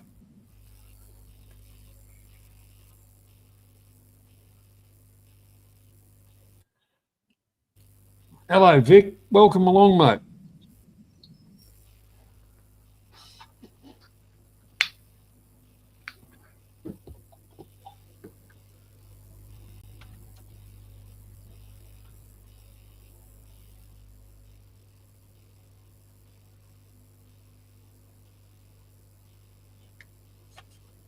It looks like there's a bit of a delay here, Johnny, because people have started coming in with answers to the last question.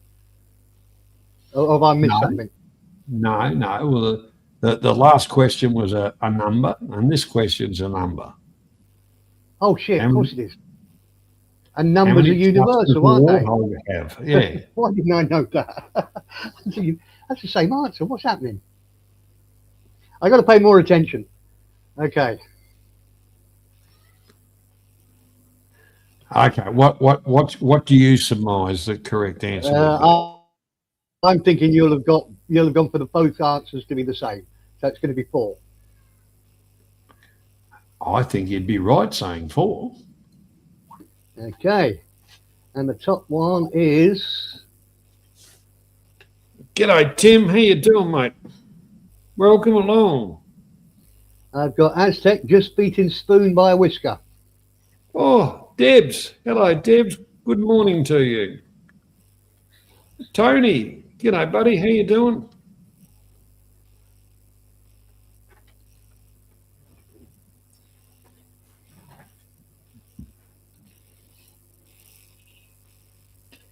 It doesn't matter if they're male or female. They still bite, bitch.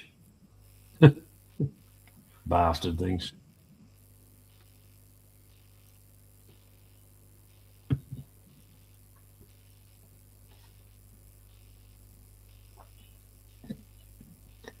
Right, did we get that worked out?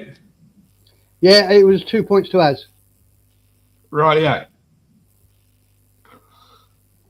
This is the last of the 2-point questions for this round.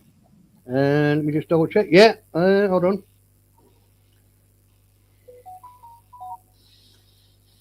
I can only see 2 lots of 2. Well, you should be seeing a 4 somewhere. No, I can only see 2 people that I've awarded 2 points to. Graham got 2. And Aztec was, oh no, Aztec got 2 2s. So that's 3. Yeah, okay, we're good.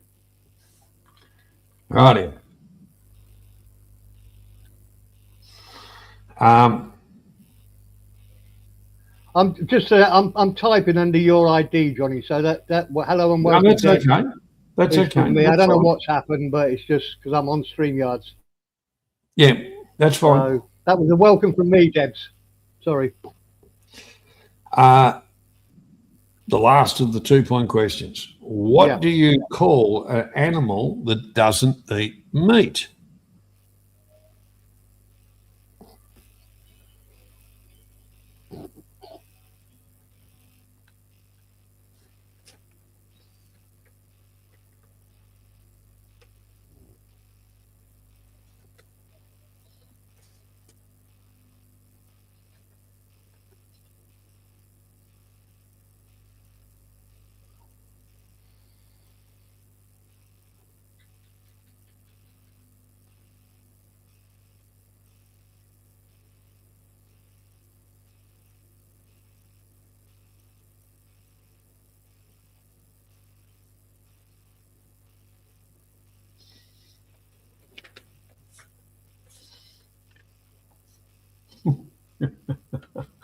Oh, Mitch, don't do that. G'day, Mosh. How you doing, mate? Welcome, Mosh. Dead animal. Yeah. It's a good question, Johnny. There's I don't know what I would have gone for the obvious one because we're animals. That's what we call us. But I'm sure it's one of these slightly lesser known names. What? A lesser name? When you went to school, they taught you about dinosaurs and all that kind of stuff. Yeah. And they were carnivorous, and the other ones were herbivore. Herbivore, as in herbs. As in vegan, vegetarian wankers, yeah. Spelled Herbivore, yeah?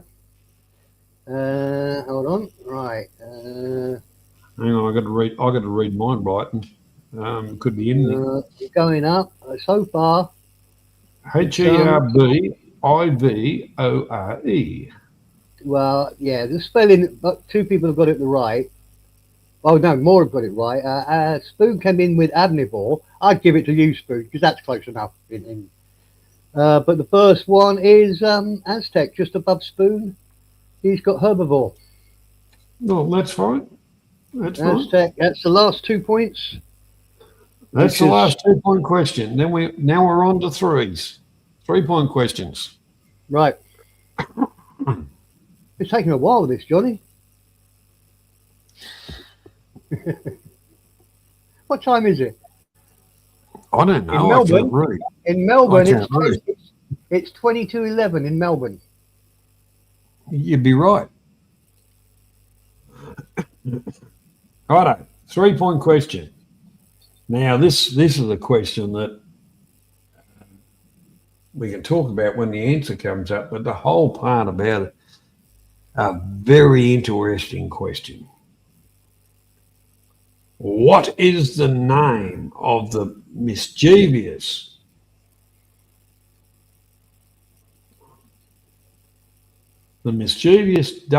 Jack Russell Terrier belonging to Martin Crane in 1990 TV series, which I hated like with a passion, Fraser?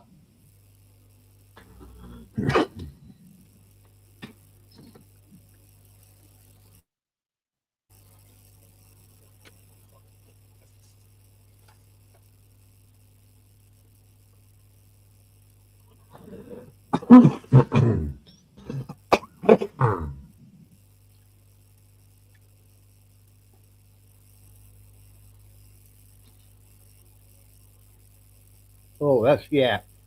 It's one of these questions, once you see the answer, it's really easy. Marty was the name of the old man, wasn't he? He was the dad, I think.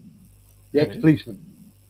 Beethoven as was that big dog. Well, I don't know. Well, he was a shit.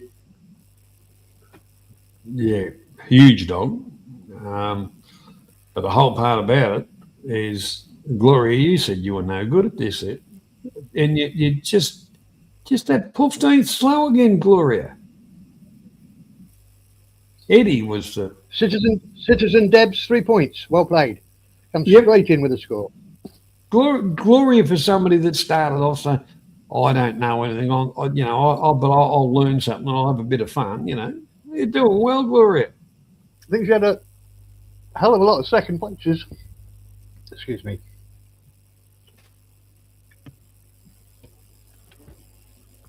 But the Jack Russell Terrier was actually, there was a pastor, a priest, or whatever, and he used to get all the mongrel dogs in the town and go out chasing rabbits and things like that. That was a bit of his pastime. Yeah. And some of the dogs that were just hopeless, they disappeared. And obviously, dogs doing what dogs do and what they bred. And it was kind of a selective breeding thing. And that is the truth of how the Jack Russell Terrier came about.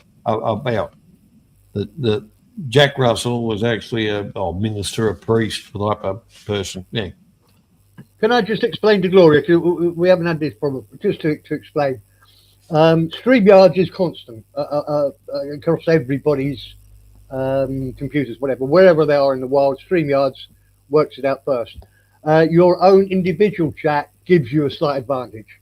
So if you type it in, you'll be highest because it's local to you. It's local to your computer.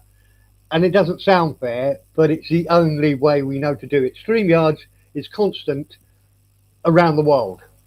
It will always work out the same. That's all we can work on. So we have to go on what StreamYards says the first answer is.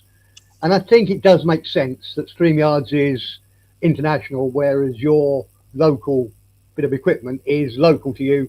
So it's slightly more in favour of your equipment than what's going on in the rest of the world. I hope that makes sense.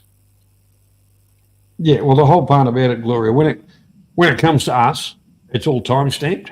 That's the screen we're looking at. It's all time stamped. So it comes in, the first person, second person, whatever. So it doesn't mean we still can't cock it up and get it wrong, but most of the time we're right. Yeah. But anyhow, moving right along. So there was your little bit of tutorial on Jack Russell Terriers. Pricks of dogs. Brain dead bastards. Speaking of brain dead bastards, really loyal to their no, sorry, I just revved you up, Spoon. Okay, who did the U.S. president? Hang on. Get this idiot. Who did the U.S. purchase the Louisiana Territory from? Who did the U.S. purchase the Louisiana Territory from? And no, it wasn't the slaves.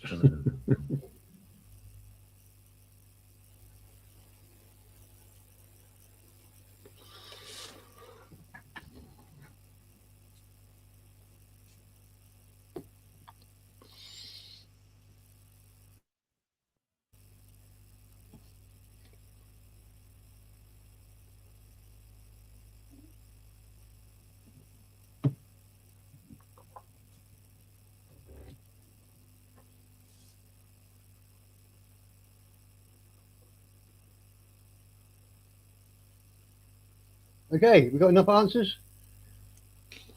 Well, I would have gone with the same as Debs. I'd have gone with Mexico, but only because it's sort of in that direction.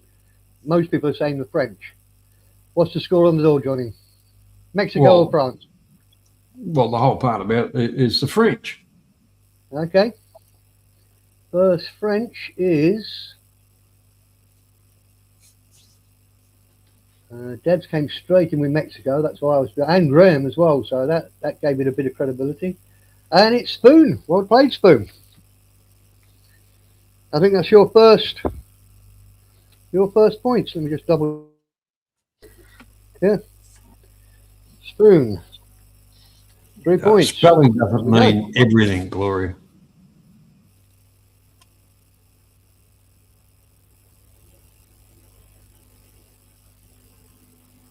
Debs is on it. Spoon first.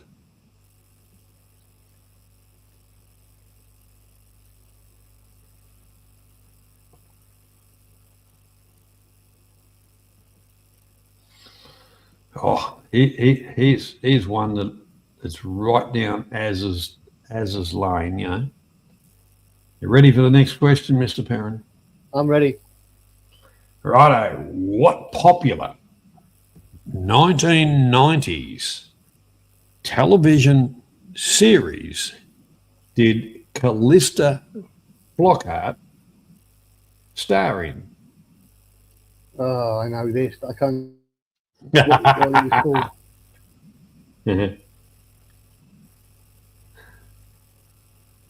I actually quite enjoyed it, I'm ashamed to say. Oh, you only watched it for the perv. Yeah. There was a great song in it as well that I liked.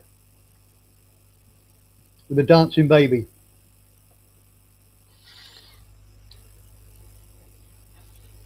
No, I'm not seeing the right one yet. Ah, there you go. That was it. We have the correct answers. We do. And I'm not going to get them confused this time. It's Deb's Crazy Daily. Crazy Daily. Sounds like a newspaper. It's a great name for a newspaper, isn't it? Deb's Crazy Daily. 3 points. Well played. Don't forget. So Don't get your both the Debs Debs are mixed up. No, I've got them separate. 3 points, but they're on 3 points each, so I'm still on a good wicket. Oh, well, that's all right. Well, obviously, if you're on a good wicket, you're not playing cricket like the English team, are you?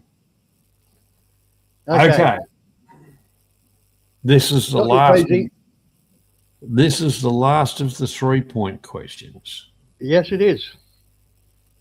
What is the closest living relative to the T-Rex?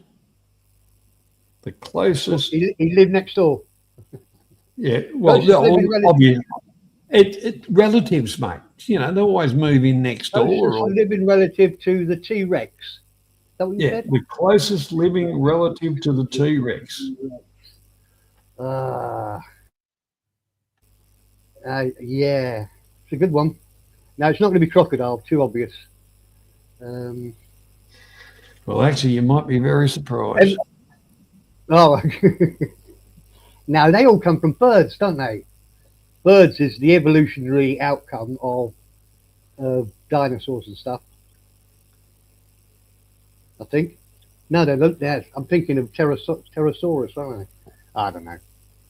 Hope I haven't confused anybody.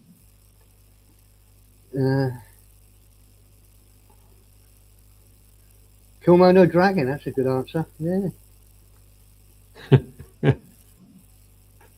I'll tell you what, this is actually a bloody good question.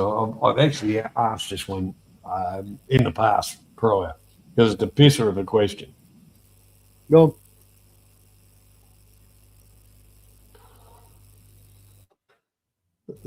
What do you think the answer is, Steve? I was going for something flying because I thought a lot of the stuff came from that, but I'm guessing it's more like a lizard. It's got to be one of these lizards or a chicken.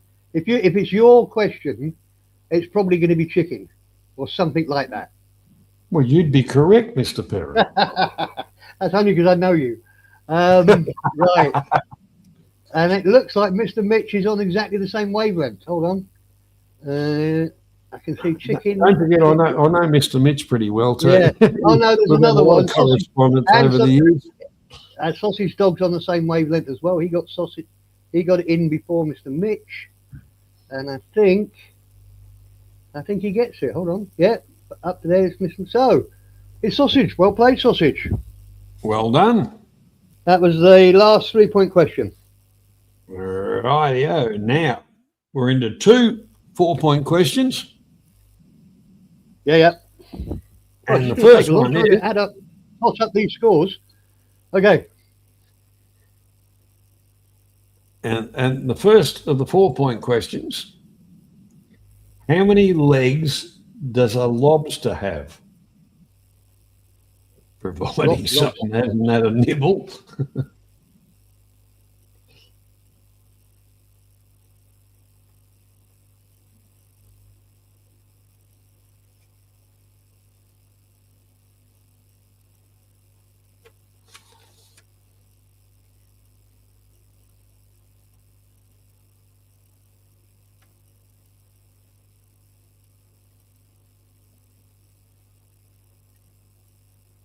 As it was, how many legs does a lobster have?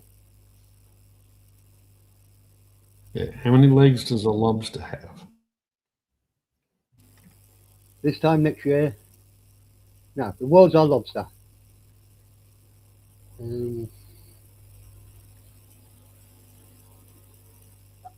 I got no idea, Johnny. I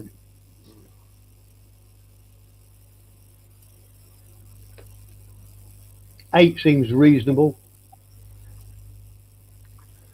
Well, I was going to go as Gloria. You definitely got the number, but Deb's beat you. It is 10. 10, and this is crazy, yeah? Crazy Debs? Deb's crazy daily, yeah. Yeah. 4 points. You're having fun, Gloria. When you said you didn't know nothing and you just watch, you're having fun, Gloria. That's the main thing. That's what it's all about. Okay, the last of the 4-point questions. Who did the US buy Florida from?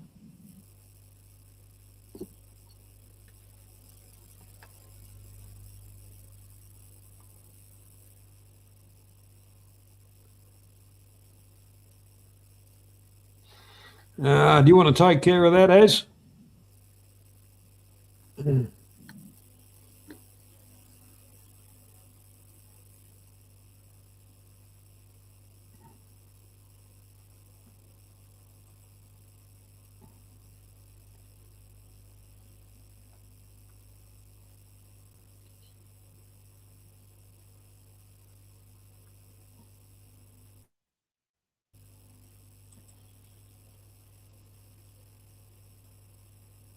I don't know, Johnny. Oh, I'm just doing a little bit of homework here. All right.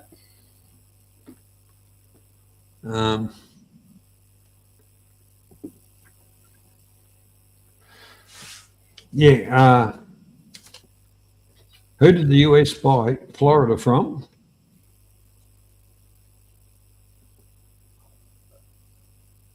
Mexico? No, it was Spain. Spain. Okay. Yeah, it was Spain. That's the correct going up. answer.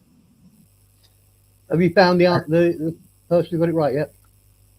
And the thing is, for Spoon, it wasn't the Portuguese. It was Spain. Rightio. Now this is one where Wait. We haven't got it yet. Who's got the answer? I've got Citizen I saw Debs. Spain. I saw Spain in the chat. Yeah, who's got it? I've got Citizen Debs. Mr. Mitch said Spain. Well, I can't find that. Hold on. Mr. Mitch. Are you sure? Hang on. I've got Citizens Debs first. Hang on. Well, you said, well, the whole part of it. Citizen Deb at 22.55. Mr. Mitch at 22.55. Well, shit, everybody's coming at 22.55. But anyway, on the list, Citizen Debs. Yeah, that's what I've got. Citizen Debs, 4 points. That was the last 4-point question, yeah? Yeah, the next one's the 5-pointer. Right. And this is going to... Oh, shit. I got that. This one you get about 20 seconds or 30 seconds to answer. Because obviously you've got to put down the 5. Name the 5 of the 7 deadly. Name 5 of the 7 deadly sins. Christ. You can tell I grew up as a fucking Mick, didn't you? Catholic. I'll count up the scores while we're doing this.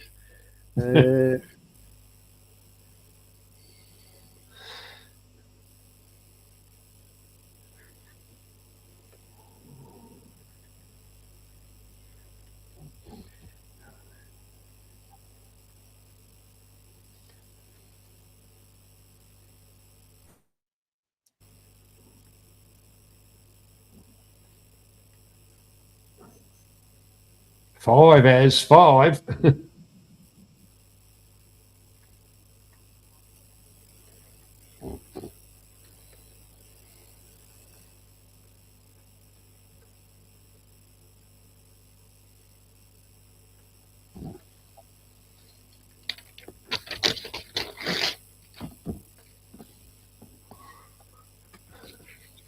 I tell you what, everybody's looking up their last testament.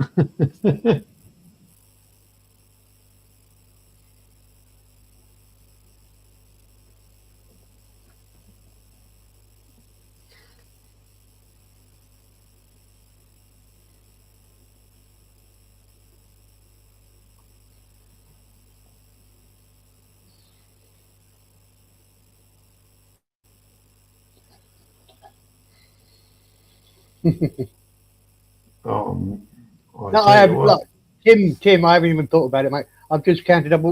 We've had. It's probably one of the most active games we've ever had on it. We've got 1, 2, 4, 5, 6, 7, 8, 9, 10. 10 participants, all scoring, all pretty close. I mean, it's Az has gone into the lead, 6 points into the lead, but there's people close. Sausage is only 4 points behind. Graham's only 6 points behind. The 2 Debs have come in scoring really heavily. They've only been here for half a round, and they've got 7 points apiece. Spoon's got his 3. Mr. Mitch has got 4. Roger and Dave, and I think they've gone to eat or something. Roger and Dave and Hubersek. That'll do it, Mitch, every time. And that's what inspired the question, Mitch. Rightio. Do you have an idea, Mr. Perrin, on what? I haven't even thought about it, Johnny. I'll pass this one back to you. Righto. Well, you can do the tally up. The first one's pride. The second is greed. The third is wrath. Fourth is envy. The fifth is lust. The sixth is gluttony. And the seventh is sloth. Okay. So who are you going to give it to? I don't know. That's your job. If you ask difficult questions like that, I don't know what. I've got to make sure somebody's got 5. Then I've got to double check to make sure those 5 are really sins. Well, hang on. So let's go from the top then. Right. Okay. I'm going up. I think Mitch was. Well, I'm checking. I went up too bloody far. I'm back talking about righto. You got to look for ones that have got 5 answers. And I know I saw Mitch's. I'm going back. I just want to make sure before we pronounce or award.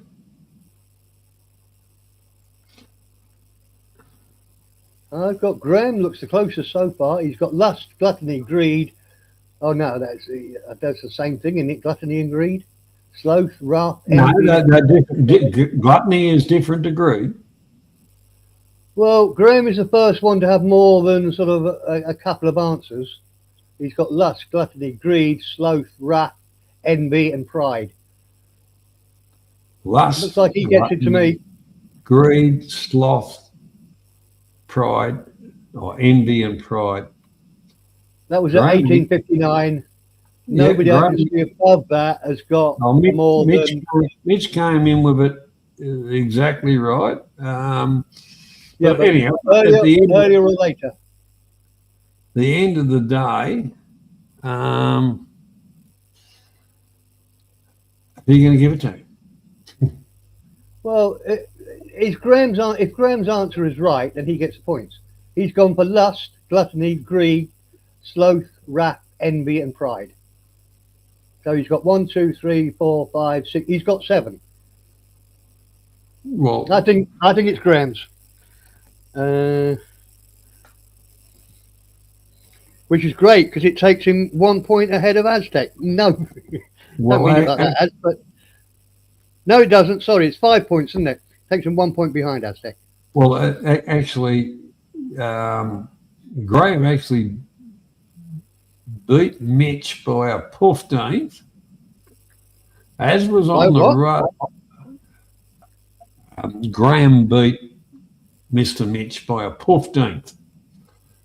Okay, as was onto it, but it's not in one entry. But anyhow, we'll give it to Graham. Yeah. And that concludes this segment, and we've got another one to go. So fill up your glasses, go and have another cup of coffee, cigarette, whatever you. Does anybody want to see that same clip again, or just go to quiet? Up to you. Do you want the beer interlude clip? G'day, Frank. It's half funny, isn't it? I'll add it to stage. It's only a couple of minutes. And I'll get a coffee. Back in 2 minutes.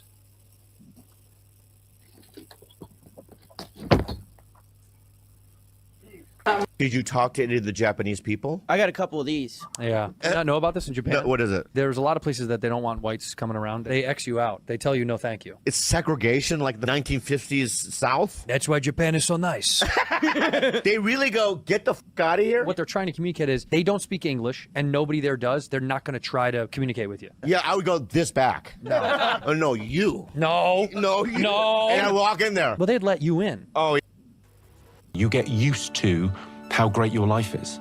No one had a hot shower until 50 years ago. So I try and do this thing when you stand in a hot shower. George Mack, my friend, pointed this out to me. Went, well, look, when you stand in a hot shower, just for a moment, just go, well, no one that you admire from 100 years ago had this simple pleasure in life. And when you look at the world that we live in, we're like, there's been 100 billion people ever, right? We are in the top percentile in terms of the luck that we have had, the lives, like the calorific intake that we just take for granted, the fact that our children don't die, in the first year, the modern medicine and our lives and the entertainment that we get. We're living like kings. And yet, life has never been objectively better and subjectively worse, because the nature of humanity is our desires are mimetic. So we've got this thing where we sort of, how happy are you? Well, it's your quality of life minus envy. That's how happy you are. And it's easy to look at everyone else and how they're doing and not take pleasure in what you have. You get tweeted, by law, if it's raining in Sweden and you're driving, you have to have your lights on. And the reply is, I live in New Zealand. How am I supposed to know when it's raining in Sweden? Daughter, what does gays mean? Me, well, mum and dad love each other very much. Two men can love each other in exactly the same way. All right, so what does penetrating gaze mean? Is say, read me the whole sentence. Daughter, she stared at him with a penetrating gaze.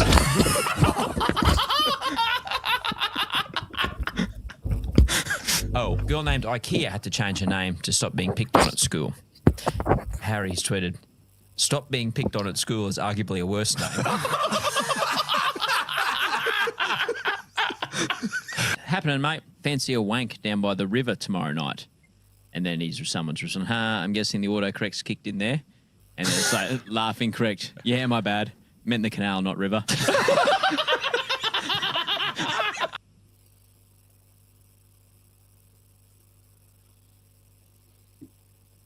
Oh, wow! Wow! That's good. I totally got that on You are not staying. We're not staying, you Gate weirdo. 4, I said. Yeah, that's We are. Holy shit. Gate 4. where I'm going. What do you reckon we're doing? Gate 4. That's where I'm going, bro. Gate 4. That's You're an absolute psycho. Gate 4. Say it again. Wow. Gate 4. I've got it. Thank you. Gate 4. Righto. You're going to go viral. Cool. Hello. Wow. I heard you, mate. Have you seen how big this is? You have to turn the bus around. You're so fucking unhinged, bro. Gate 4. I'm bloody hearing you. Gate 4. Wow. No, you're going the wrong way.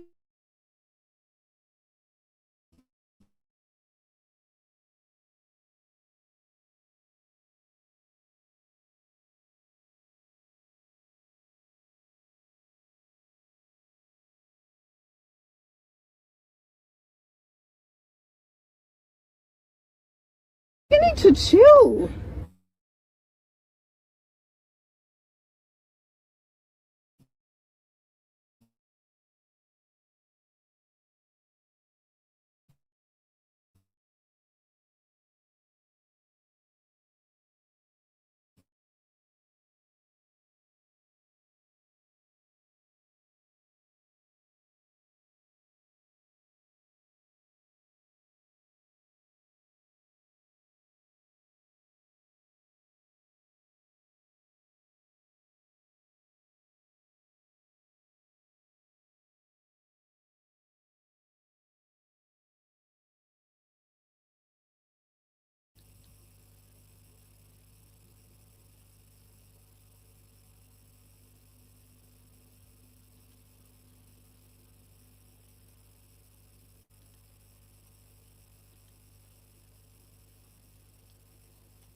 Right.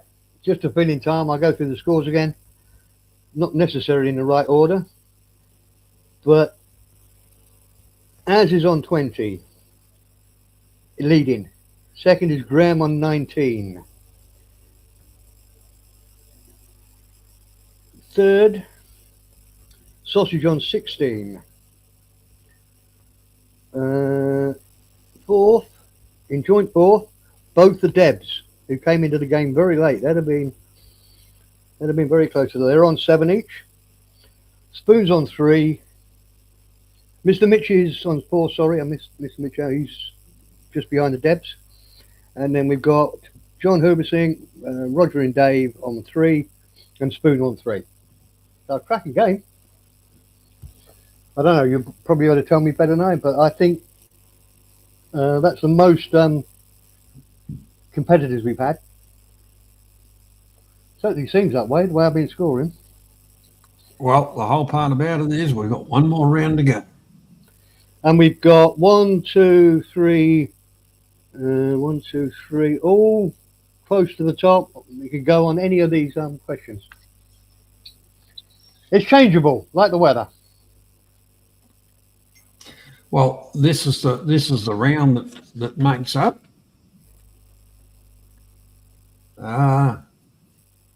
Well, the old expression that separates the men from the boys. But we can't use that expression. Not anymore, no. We'll just put it into the people that have a good recall to the people that don't. Okay, we're going to kick off on this round. Once again, there's 4 ones, 4 twos, 4 threes, 2 4s, and 1 5. And the fifth one is always the one that what really separates. But here we go. What do Americans call lollies?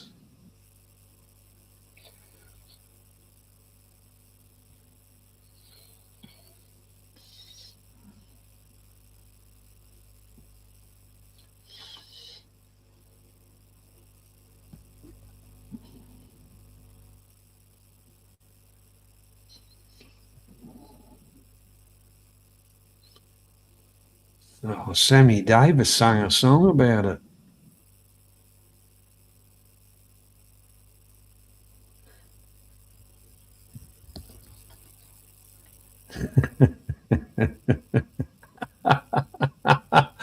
Oh, dear. You remember that song, Steve? Sammy No. Davis Jr.? No. But who were the other members of the Rat? Who were the other members of the Rat Pack? That's a good question for next week. I can tell you.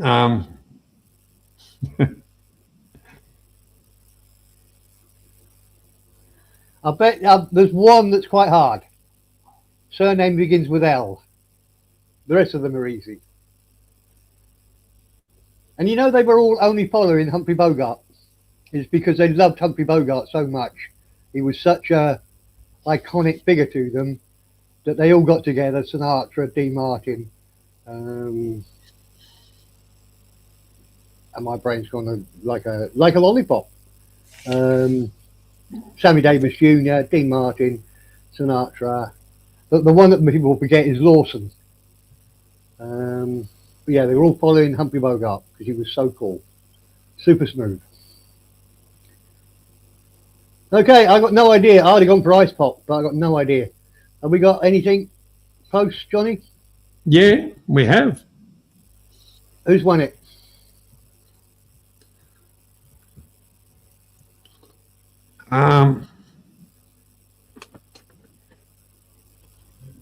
Who won it? I don't even know what the answer is, so I can't check.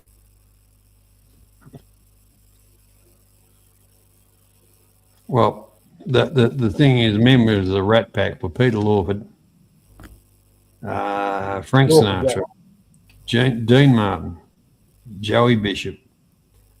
Oh, I wouldn't have got him. Sammy Davis Jr. and Humphrey Bogart. Yeah. That was the original Rat Pack. Are you sure Bishop was one? Yes. That doesn't ring a bell. Okay, I'll give you that. Right, let's get back to the work on our list here, Johnny. Sorry, I got side candy. I know. Just candy, yeah? Yeah, candy. That's what Americans call lollies, whatever, candy. Really? I thought they called everything candy. Right, okay. The candy man. Candy. I'm looking for candy. I've got suckers, pops, lollipops, confectionery. The first one with just pure candy is Graham. Right, Graham? Well, as was stabbing at it, and Graham beat him. Okay. 1 point for Graham. Takes Graham into joint first position with Aztec. Rightio. The second question, 1 point question. What is the study of a living organism called? Or organisms. What's the study of living organisms called?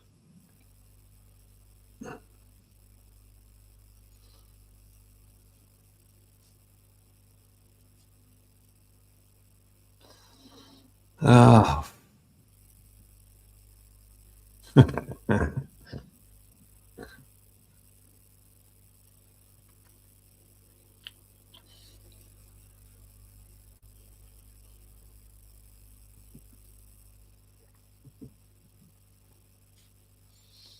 Okay, we done? I'm going for Aztec with biology.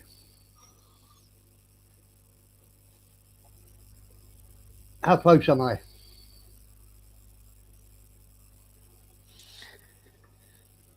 If you said biology, you'd be correct. Okay, so Aztec, 1 point. Okay.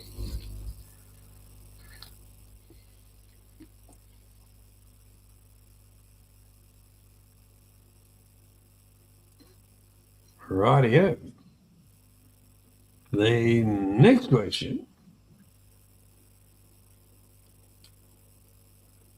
The first biplane, a biplane. So in other words, way back then we had biplanes. Okay. I don't know what colour they painted them. The first biplane built in Britain was called a what?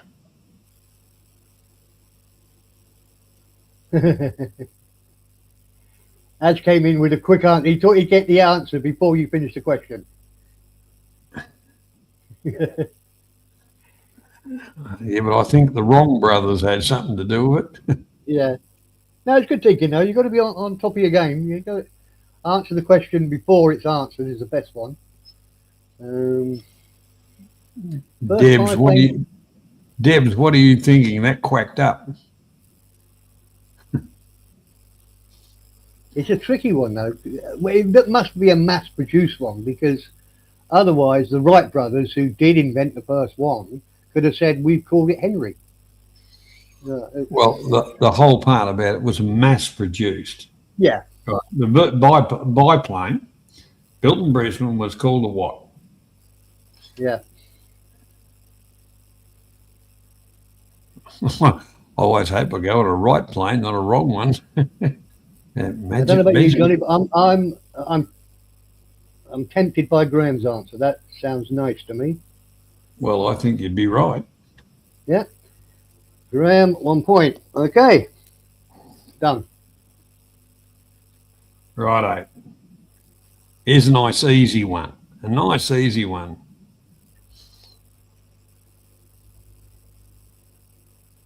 Oh, Mr. Mitch has come in with Row, I biplane built baby Row 1987. Well, the answer I was looking for. It, but I think Tiger Moth is. Tiger Moth is the correct answer. It's the Model T Ford of the aeroplane, I'm guessing. Righto. Here's a nice easy one for you for the fans of a bloke that I never liked either. Which colour did Elvis Presley sing about most? Can you repeat the question? Which colour did Elvis Presley Got ya. sing about the most?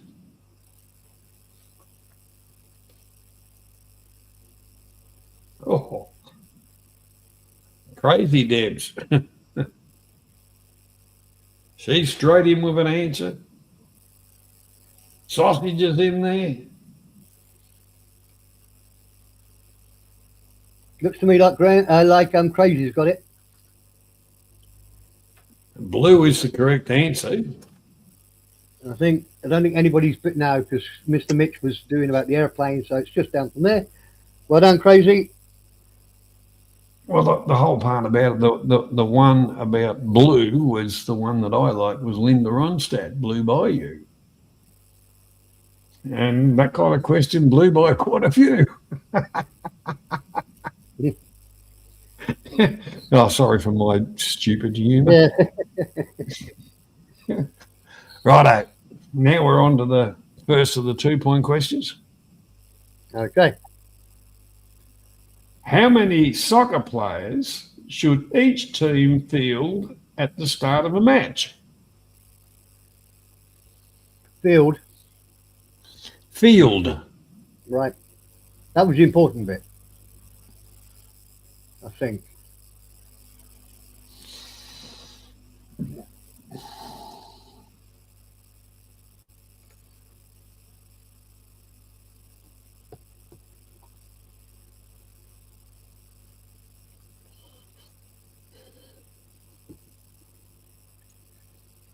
Probably not compulsory, though.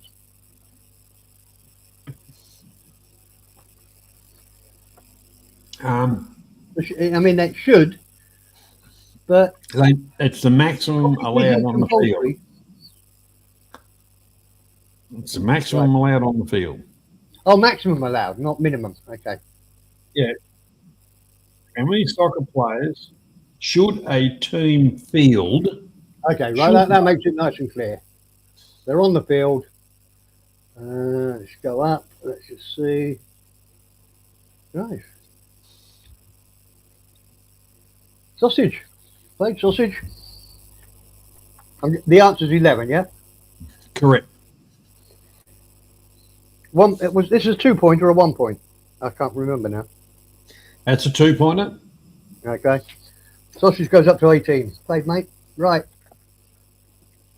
Right. The next of the 2-pointers, Gwen Stefani is the lead singer of what band?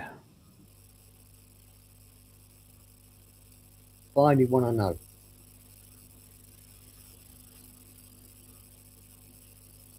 Is the band still going? Don't know if it is going. I'm not sure.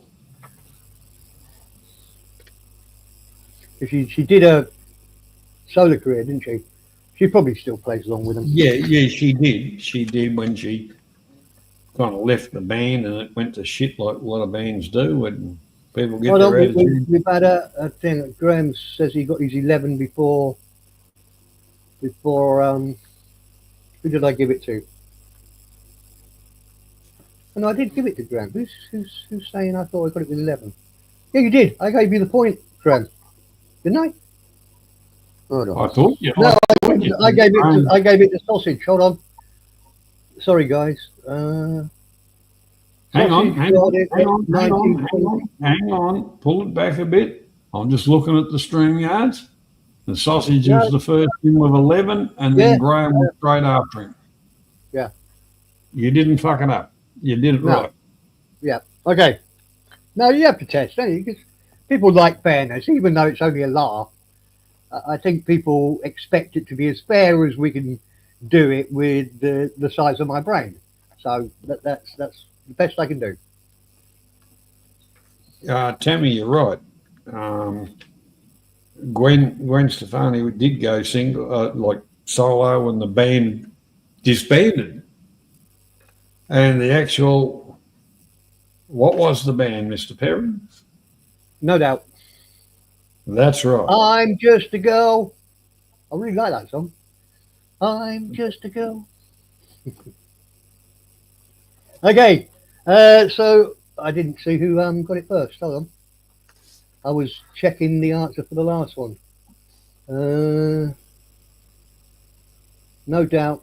Spoon got no doubt. Then we Spoon's the first one with no doubt. Spoon, yeah. Well played, Spoon. That's 2 points, takes you to 5. You just beat the Spoon first as Citizens Deb,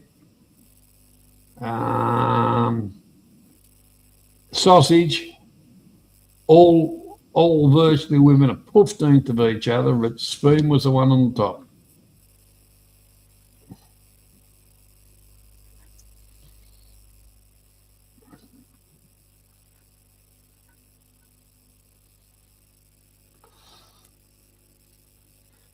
I tell you what, Tammy, there's a question there that'll make you think.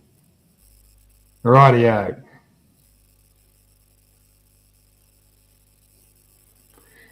In the eBay logo,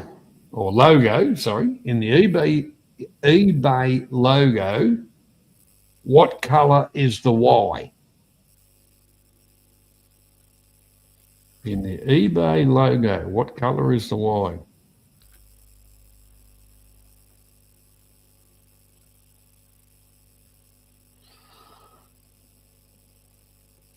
Now this will tell you the people that get onto eBay a lot.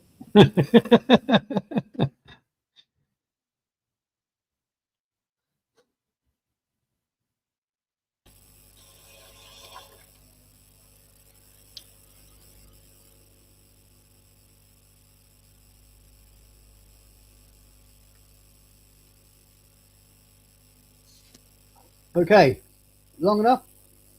Yep. I don't know, but I would have gone with Scissors and Debs, blue. But I haven't done eBay for about 10 years. So no idea. What's your answer, Johnny? Green. Green. So the first one is Aztec. And this was 2 points, yeah? Aztec. Yep.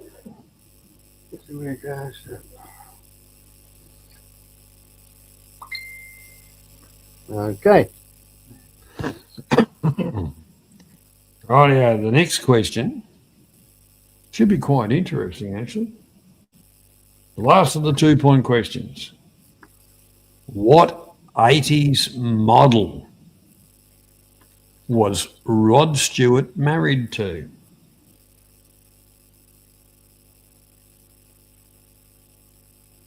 Oh, what's she called? Ah, I know. Yep, got it. You said, was he married to? He's still married to her, isn't he? Well, I'm sure he is. I don't know. Yeah, yeah. Yeah, no. they've appeared recently somewhere.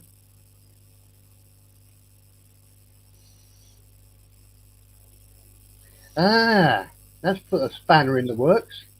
I wasn't going for that, Az. What? Well, the answer that Aztecs put down there, I didn't think it was her.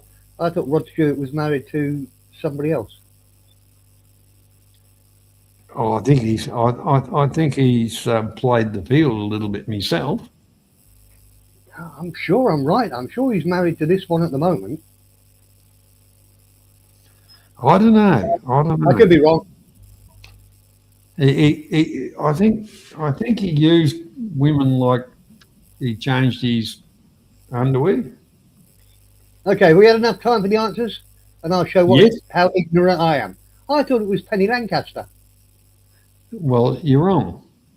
All right, Rachel Hunter. Rachel Hunter, correct. Okay, I'm going to check in a minute. Who's Rod Stewart married to? Give me a second. Well, who he's married to now is different to the 80s. Oh, you wanted the one in the 8. Okay. We won't bother then. So we just want the first person who said Rachel Hunter. Rachel Hunter. Oh, I'm not on StreamYards. Yes, I am. Okay. So we want the first one with Rachel Hunter. But he is married to Penny Lancaster now, I'm sure. Rachel Hunter. The first one that wrote down, from what I can see, was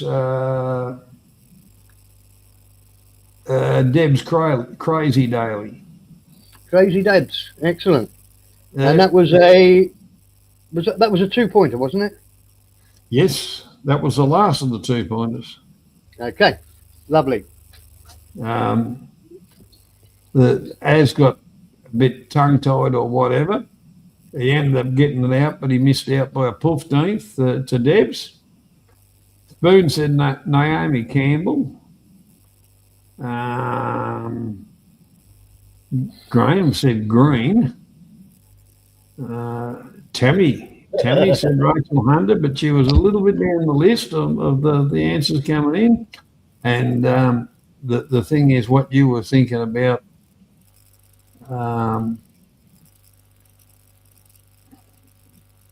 Graham was Belinda Green. Anyhow. And just confirmation, Rod Stewart is currently married to Penny Lancaster. Yeah, well, like I say, he currently is, but who knows what happens next week. Right now, we're starting off on the first of the 3-pointers, and there'll be 4 of them. Okay.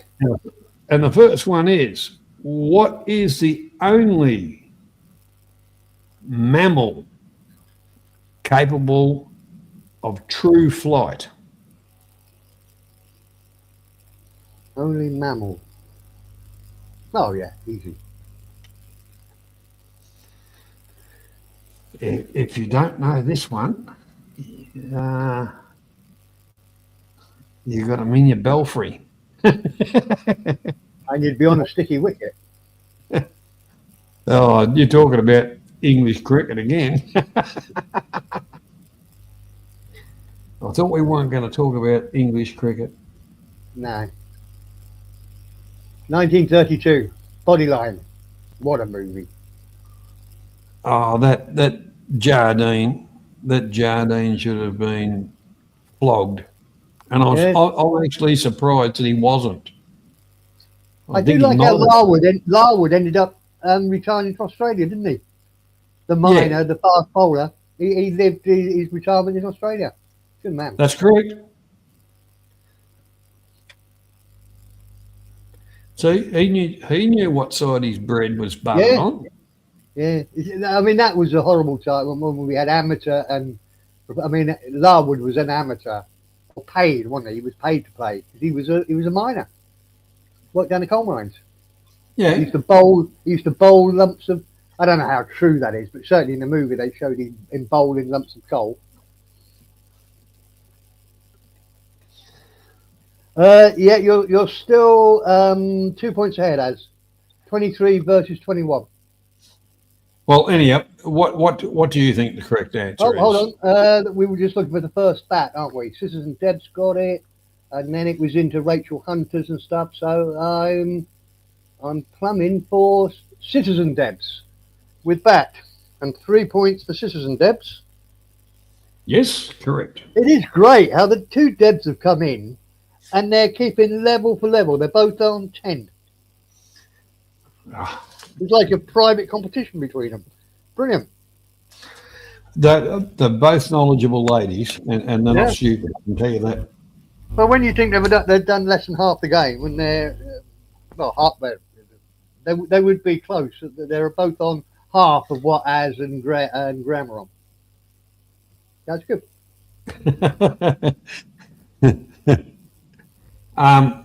Right. Next question. 3-point question. What colour are Mickey Mouse's shoes? What colour shoes are you wearing, Spoon? No, I said Mickey Mouse, not dickhead. No. Oh. There you are, black. As is rolling the dice.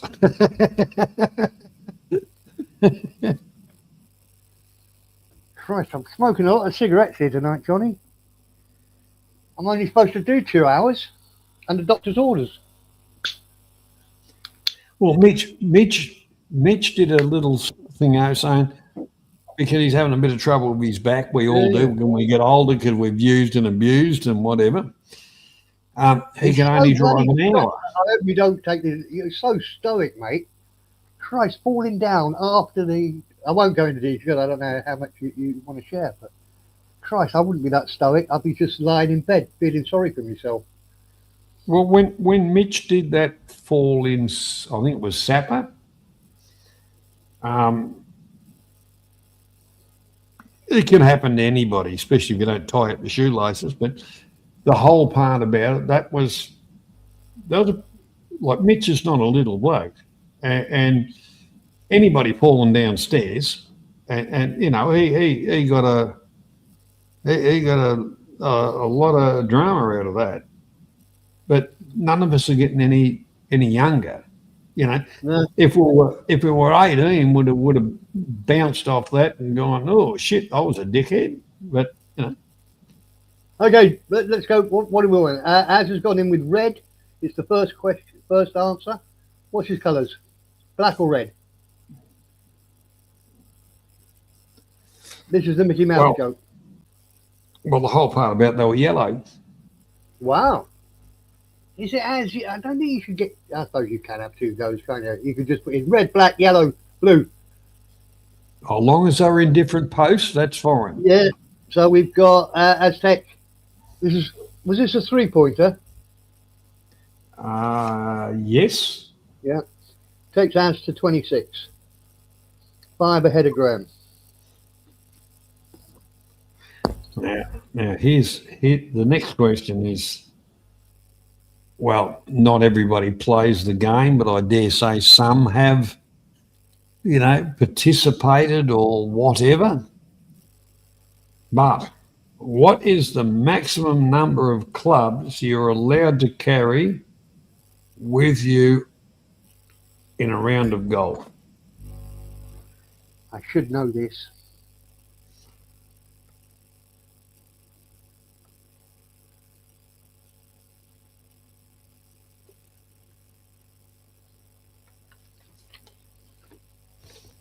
And that's not counting the whippersnapper and chainsaw. It's only the clubs. Yeah. It's one of two answers, and I think.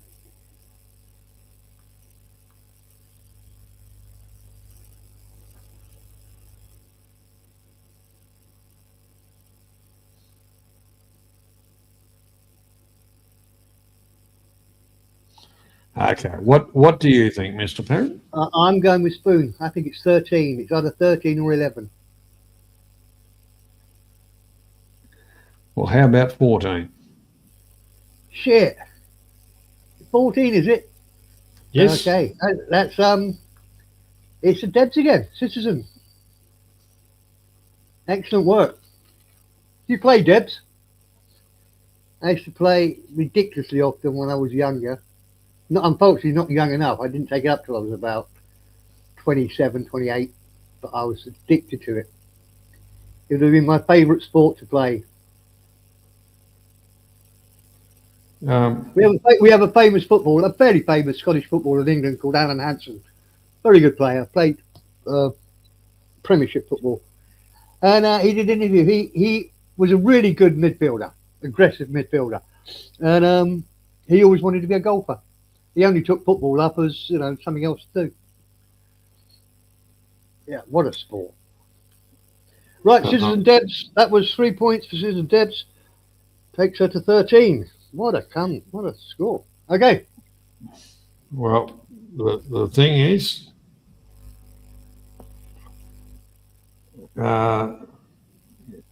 Tim, you've got to have the chainsaw and the whippersnipper. But anyhow, It's very true though, Tim. We used to have a competition where we only could play with a putter and a 7-iron.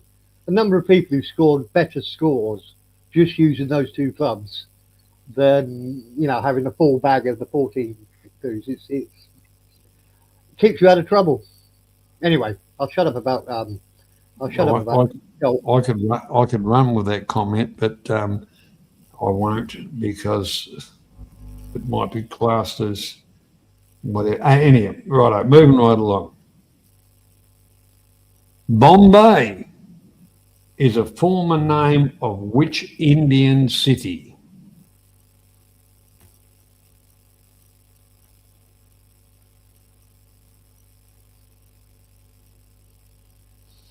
Yeah, you just about talk about any Australian city.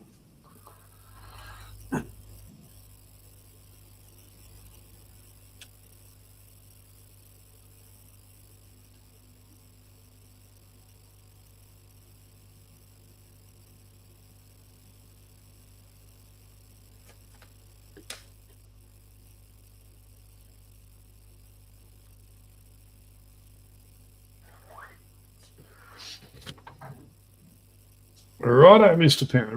What's your views on this Well, I one? wasn't sure, but I'm going for Aztecs, Mumbai.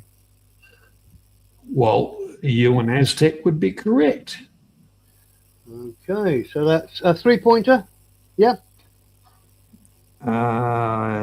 Yes, and that was the last of the 3-pointers. Okay.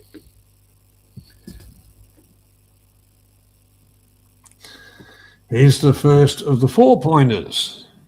And the question is, which part of your body has no blood supply and gets oxygen directly from the air? Wow.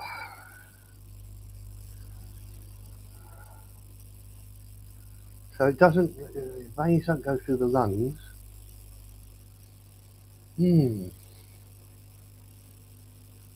No blood supply. That's a good one. No.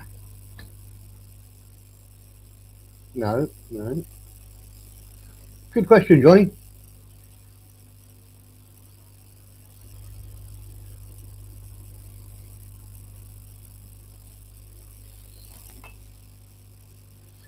I like Scissors and Deb's answer. It's an interesting one. Yeah. Yeah, see, the brain gets a huge amount of blood. I think it gets far more than its fair share of blood.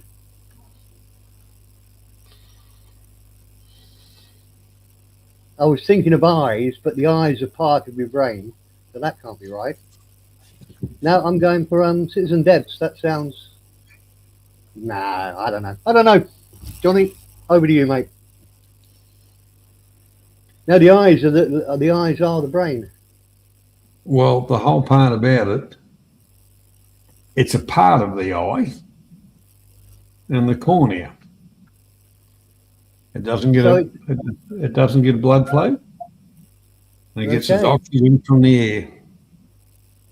So you pick that one out. So we're looking for eye. No, we were looking for cornea. You're actually looking for the precise answer. Okay.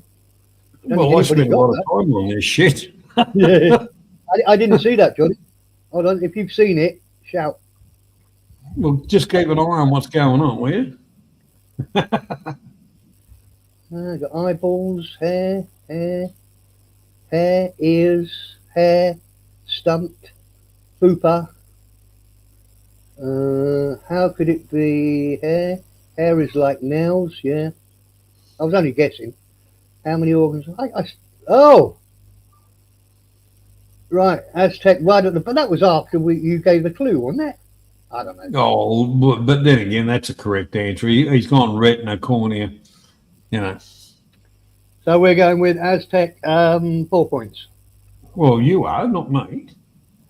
Well, no, I didn't know the answer. How can I can only put Aztec, Well, I be told- fair. I Not told be you the fair. answer. Did you answer that after Johnny gave all the clues away, or were you before? I think it's a fair question. All right. Well, the Otherwise, whole part I of it, think that otherwise, I think that you award otherwise, I it think- whichever way you feel fit. I don't. I can't because I don't know when. I don't know when he typed that in, but it seemed like it came afterwards. But I'm not accusing. It just seemed like it was a bit late. Nonny, how you doing? Well, if you want to strike that one off the list, strike it off the list. Well, Up no. to If you. Ed says he got it before you gave before you answered it, then fair enough. But All I don't right. know. Up to you. You're the Az, official just say, adjudicator. did you get it first or second? Otherwise, we'll just answer a third question. Just do another. Yeah, Graham. Graham says it better than I can. Fess up, Az. Az got it. Well, Mr. Mitch says he got it. He got it. So All right, that was a that'll 4. It was a 4 point. 4 point question. Yeah, which takes Az on to Christ 37. Bloody hell. No. 29. Yeah, it was 4 point. No, I put that on first. 33. There you go. Right. That's all right, Ash. Righto. Here we go. Once again, we've got another interesting question. G'day, Banksy. How you doing, buddy? How many molecules of oxygen does the ozone have? Now we're getting real smart, aren't we? We're getting real smart.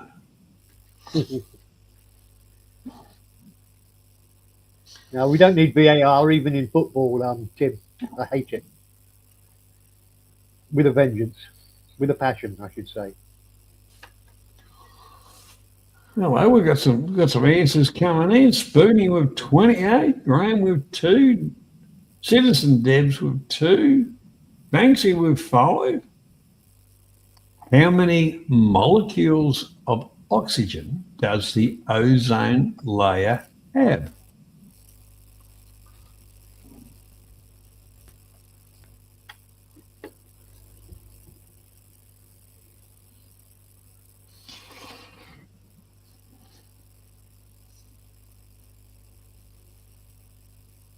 Now, actually, there's one bloke here, because of his past history and in his work life, should know this question bang.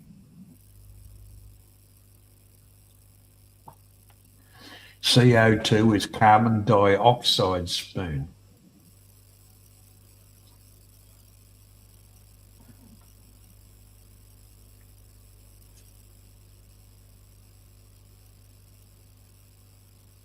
Then Spoon's gone from whatever to none. What's your guess, Mr. Pam? I have no idea. I'm going for the one that most people said, which was 2 at the start. But no idea. Well, if you said 2, unfortunately, you'd be wrong. Okay. Because What am I looking for? the answer is 3. Okay, so we're looking for the first number 3. Mr. Mitch got it. Deb's Crazy got it. Spoons at 28. Yeah. As good as any. I can't see anything higher than that. So I'm going back down. Graham was 2. Deb's was 2. I did see a 3. I've got Deb's Crazy on the first 3. Yes, and she beat Mr. Mitch by a 15th. Yeah. So sorry, that was a 4-pointer. Yeah. Yep. Now this next question is long and drawn out. So you're gonna give everybody. Is this another 4-pointer, or is this the 5-pointer? This is the 5-pointer. Okay. I'm debating if I should, because it is long and drawn out. So we'll give you kind of 10 minutes. Or, well, say 5. Well, it's not a long. Are you thinking of the same thing I'm thinking of, Johnny? What? Or are you thinking of a different question? Oh, okay. All right, yeah, got you. Okay. I'm going to read out to you, and I'm going to read it out once, and once only. So please listen. Name the artists or bands from these album titles. And there's 5 of them. And what I'd like to see is the artist. Right. I'm going to get a copy. Or the band from each of these. The first one is Jagged Little Pill. The second, When We Fall Asleep. Where Do We Go? The third, Dark Side of the Moon. The fourth, Kind of Blue. And the fifth is Born to Run. Now, I want to see them all in one hit, not all over the place. As in one post. Not that one, that one, that one, that one. It's all in one. I've given you the titles. What I want to see is them all in a row. Okay. Now we'll give you about 5 minutes for that one, because that's how long it's going to take me to have a smoke. No, as you're still doing it wrong. I want them in one post. As in 1, 2, 3, 4, 5. And just to say that again, Jagged Little Pill. When We Fall Asleep, Where Do I Go? The Dark Side of the Moon. Kind of Blue. Born to Run. How's that, Mitch? I just repeated it. Remembering one post.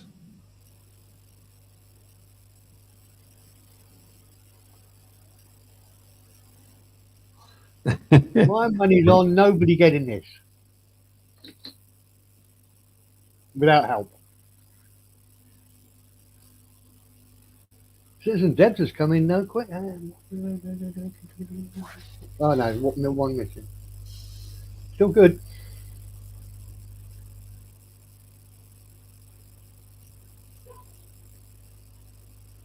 Tim's looks promising.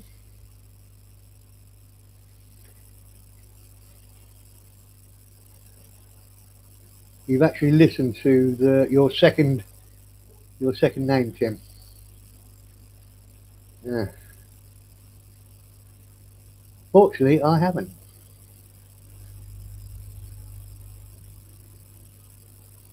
But then again, I didn't like that ginger hair. Who's this ginger haired guy who just plays the guitar and has had several several hits. I actually quite like him now. He took me a while to get onto him, but what's he called? Young lad, proved in court that he could play every song in the top 10 with 4 chords.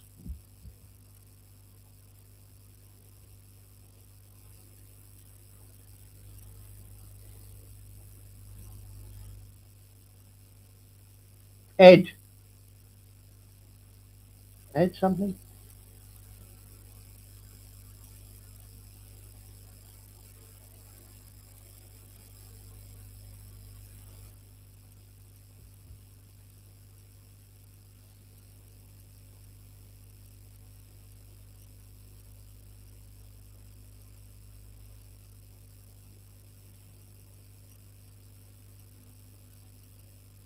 Ed Sheeran, that's it. Yeah, he's really growing on me. I like this new one that sounds like Indian music.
Okay. You've got hard jobs too. Well, it's got to be all in one post, so I've been going down till I can see more than one answer. The first real answer, and I don't know the answer, so you'd have to. The first right answer was at 1951. Not right, I mean one that had a few in. Was Debs, Scissors and Debs with Morissette. Then she didn't know one. Then Pink Floyd, and so she got 3. So that's not working. Tim got Alanis Morissette, Billie Eilish, Pink Floyd, Miles Davis, and Springsteen. How's that sounding? Well, I'll tell you the answer. The first one, Jagged Little Pill, Alanis Morissette.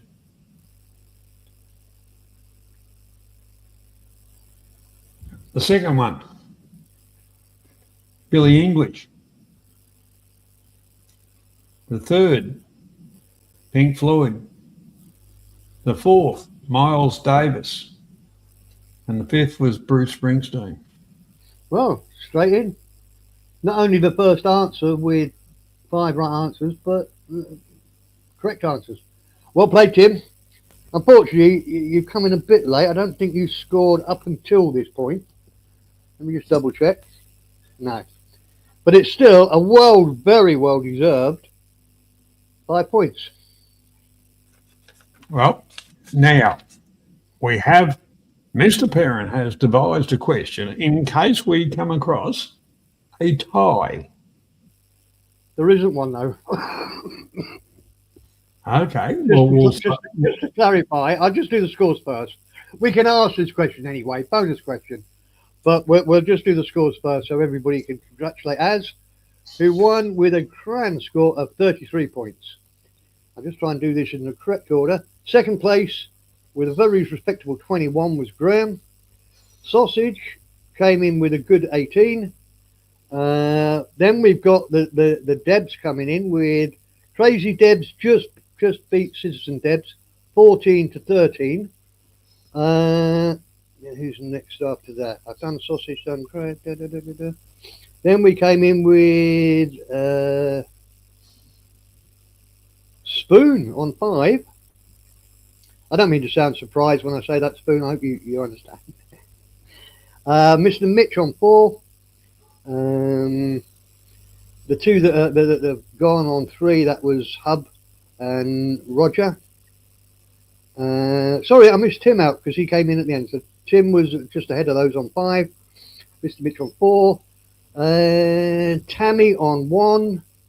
And there you go. So congratulations to Mr. Aztec. And second place, Graham. Third place, Sausage Dog. Well played. Right, just for a bonus question, for nothing else than to see who pays attention even when they shouldn't be. During the clip you saw, the groundsman shouted gate number 4 how many times? And it's just a guessing game, unless if somebody counted up, which I did. How many times did the groundsman say, gate number 4? Gate number 4?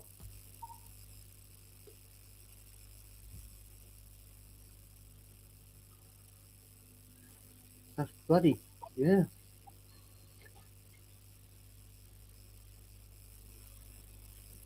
Well, can I answer that question? Well, hold on, let's just see what the range is. Because it's a good range at the moment. Yes, yes. Everybody's a little bit low. Well, one is very close. Yes, very close.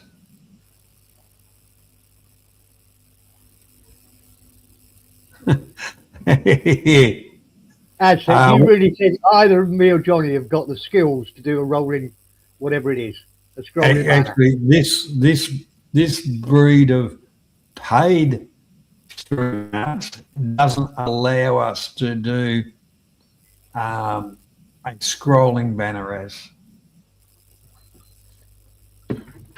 Okay, I think we've had enough guesses on that. It's only a bit of fun. It was going to be used if we had a tie break.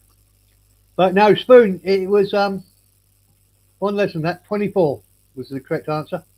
And it wasn't me counting them. The guy that did the video put the answer in the on the screen. I just cut it off at the bottom so you couldn't see the answer.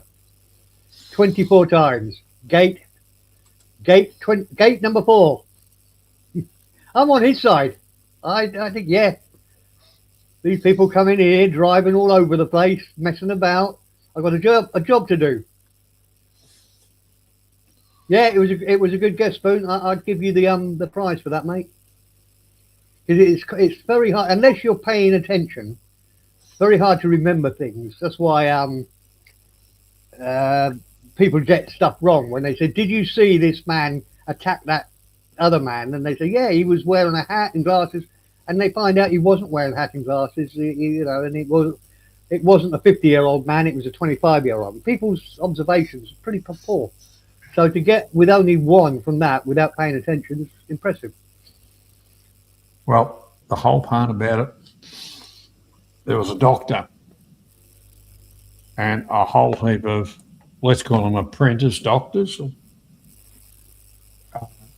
They went to a morgue. And there was a cadaver for, medical research projects and all that. He took the students in, pulled back the sheet and said, "There's nothing on the human body you should be frightened of." And with that, he got his finger and inserted it into the rectum. Then pulled his finger out and stuck his finger in his mouth and sucked it. And he said, the first thing is, to be a doctor, you must have observation. So all the students lined up and they put their finger in and, licked it, and some was spitting and carrying on. And he said, well, what did you learn from that? And they said, tasted like shit. And he said, well, you didn't learn observation. I inserted my index finger, not my pointer. Yeah, he's a corker. All right, Johnny, great quiz. Questions are a bit too difficult, but to be honest, for me. But everybody else seems to cope magnificently. Well played, Az. Well played to everybody. And if the two Debs could turn up a bit earlier next week, I think you've got this in the bag. Great competition. I'm going to call it a night.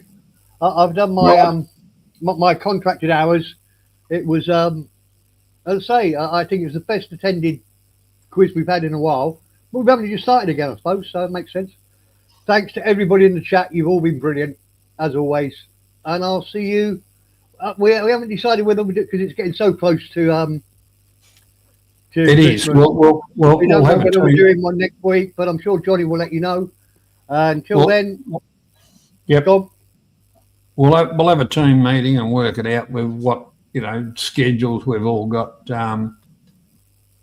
So with that in mind, we'll even if I do a little short thing, I'll just whatever, just letting people know what's going on.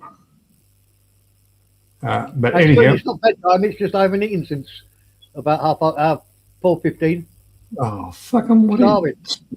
StreamYard's promoting themselves. I don't promote them. They're a pack of cunts. Anyway, I'm off. Good night, all. See you next time. Bye. All right, Steve. Thanks, mate. Bye-bye. You're welcome. Take care, mate. Bye-bye.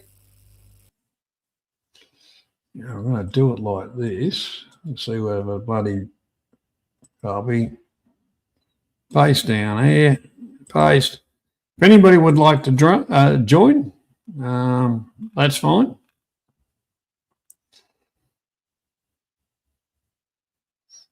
But yeah, it's. Well, I think people know that I do enjoy the trivia thing, and spend kind of way too much time doing it. Oh, I used to anyway. But it is, and it's about fun. It's about entertainment. It's about interaction. And there's a lot of that missing on a lot of social media nowadays. And that's why we're kind of doing what we're doing. All right. Some of it's rinse and repeat of what we used to do, because I think a lot of people need to get back to the grassroots instead of being led down the garden path of what things used to be. Good night, Mitch. Take care, buddy. I'll catch you through the week. But, it's, like I say, it's all about a bit of fun.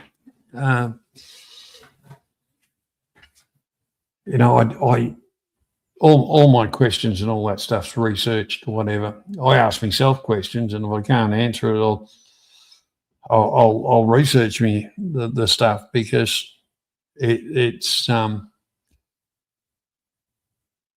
something I've always been interested in, and like I say, it is a bit of fun. Everybody knows the answers. It's just a case of bringing it forward. Because you learnt it when you were going to school. You learnt it from day to day. But the recall, that's the challenge. That's the challenge. Because none of them are really, really hard. It's within our age groups type of thing.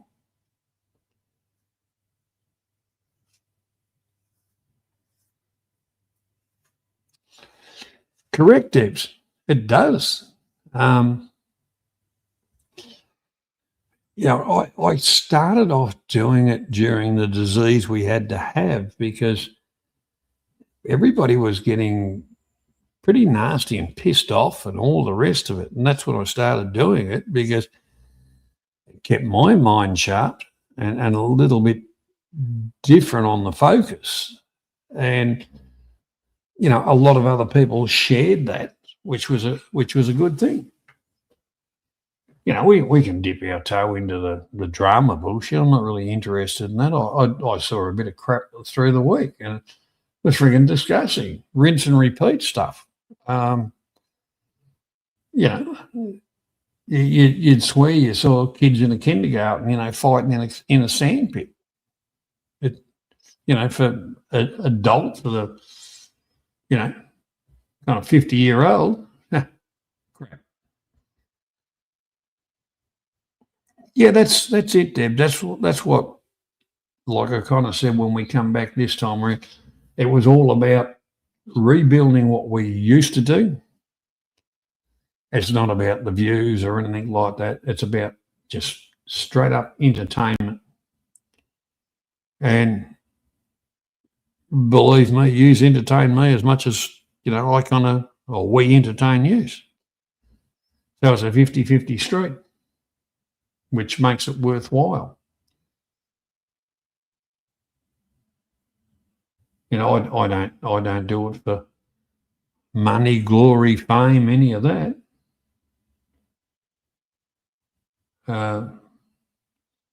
There was a link. I took it down to put anybody wants to come up on the chat. But, you know, somebody wants to buy a cup of coffee, well, they can do that. It's not compulsory. I don't say I'm going to answer your question if you slip me $20, which is very, very regular on a lot of streams. Yes, I know you like your cannabis, Spoon. I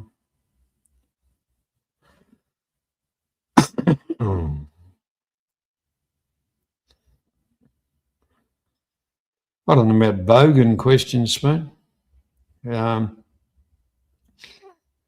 Anything that challenged you from when you were younger is always a bonus. Now, today I went to a mate of mine rang me up last night.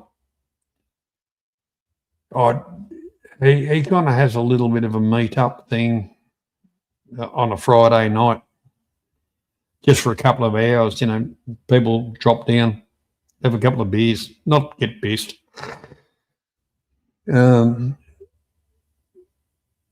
It's a bit of fun, and I got out of the habit, and last night he rang me up and he said, "Hey,"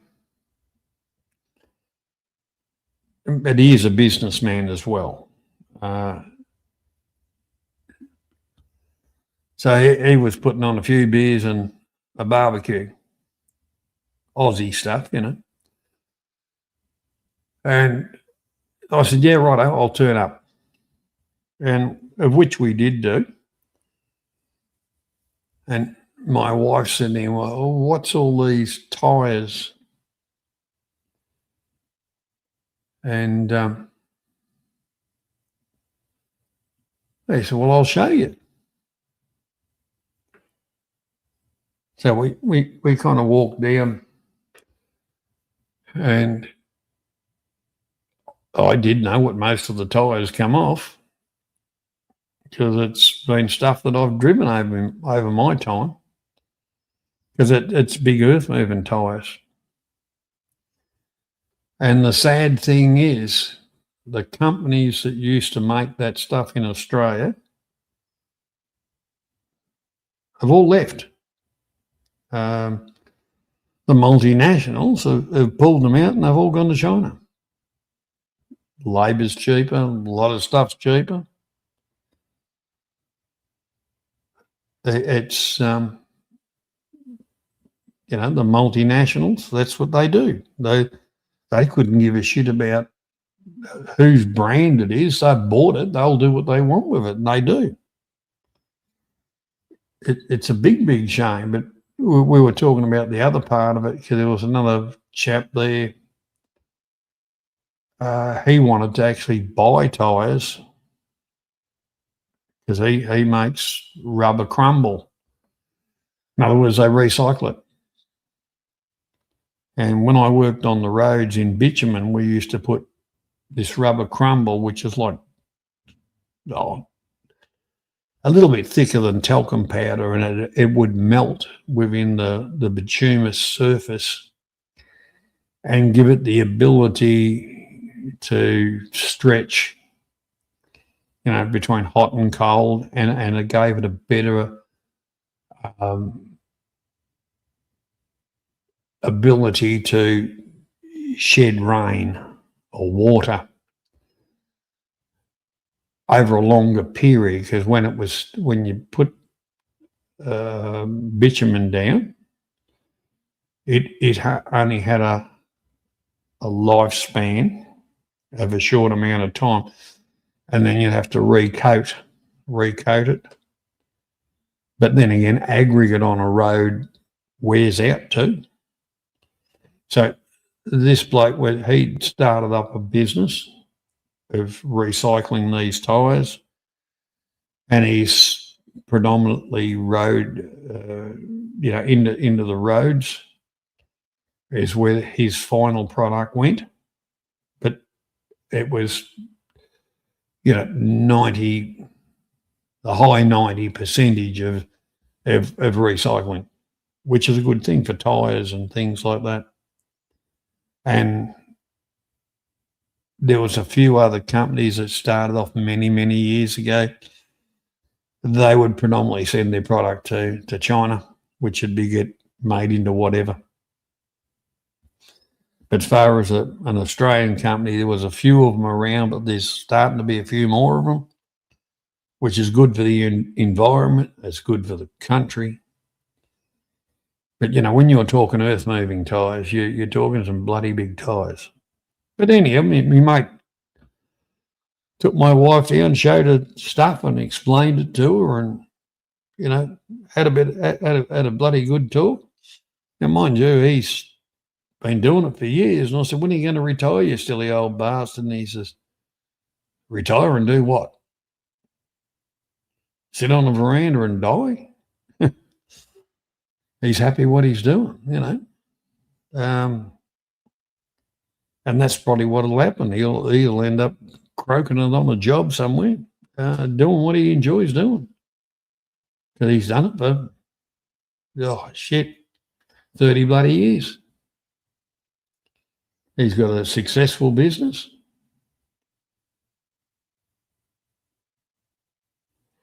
What's that, Steve? Post the link. I did post the link, didn't I, for the stream? Didn't I do that? I thought I did.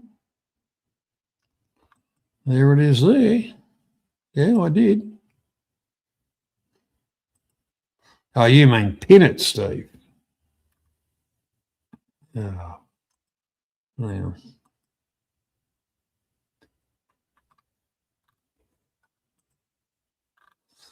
I'll do that again.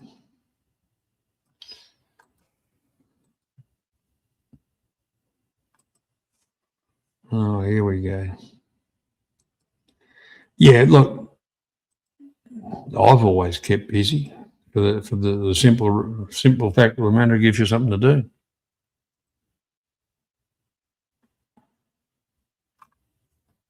I must have pinned it.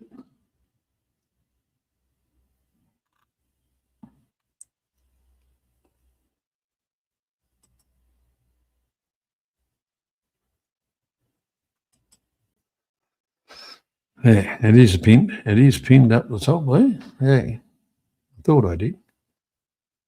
But yeah, like we went to school together. We call it high school, so secondary school. So we've known each other for a long time. But he's more than happy,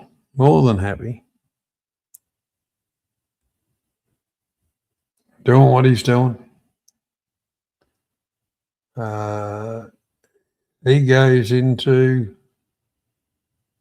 from Victoria, he goes into South Australia, New South Wales, bottom into Queensland, Australian Capital Territory. So east coast of Australia. He's actually got contracts, which took him a lot of years, but he's got contracts with manufacturers where a person running a fleet of dump trucks or loaders or whatever, bigger stuff, they'll get on to him and say, well, pick up the tyres there and take them to there and put them back on, put the new ones on, and, a negotiated price. So he's more than happy, and good luck to him. It was a good day.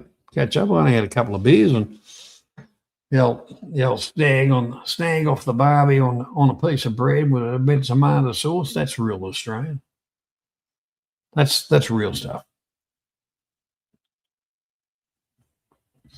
And of course, catching up with others that were there. Just some of us hadn't seen each other for quite a few years.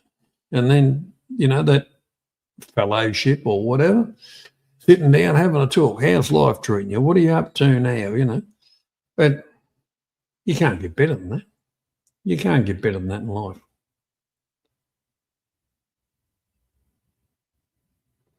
Anyhow, on that point, I'm going to say thanks, everybody, for coming along. And I'll let you know we're going to do a stream next week or be into the new year, because this is the time of the year where people start going out to work breakups, gatherings, all of that kind of stuff. And then Christmas to New Year's about family. So on that note, I hope you have a wonderful Christmas and the new year brings you everything you wish for. So good night. Bye-bye.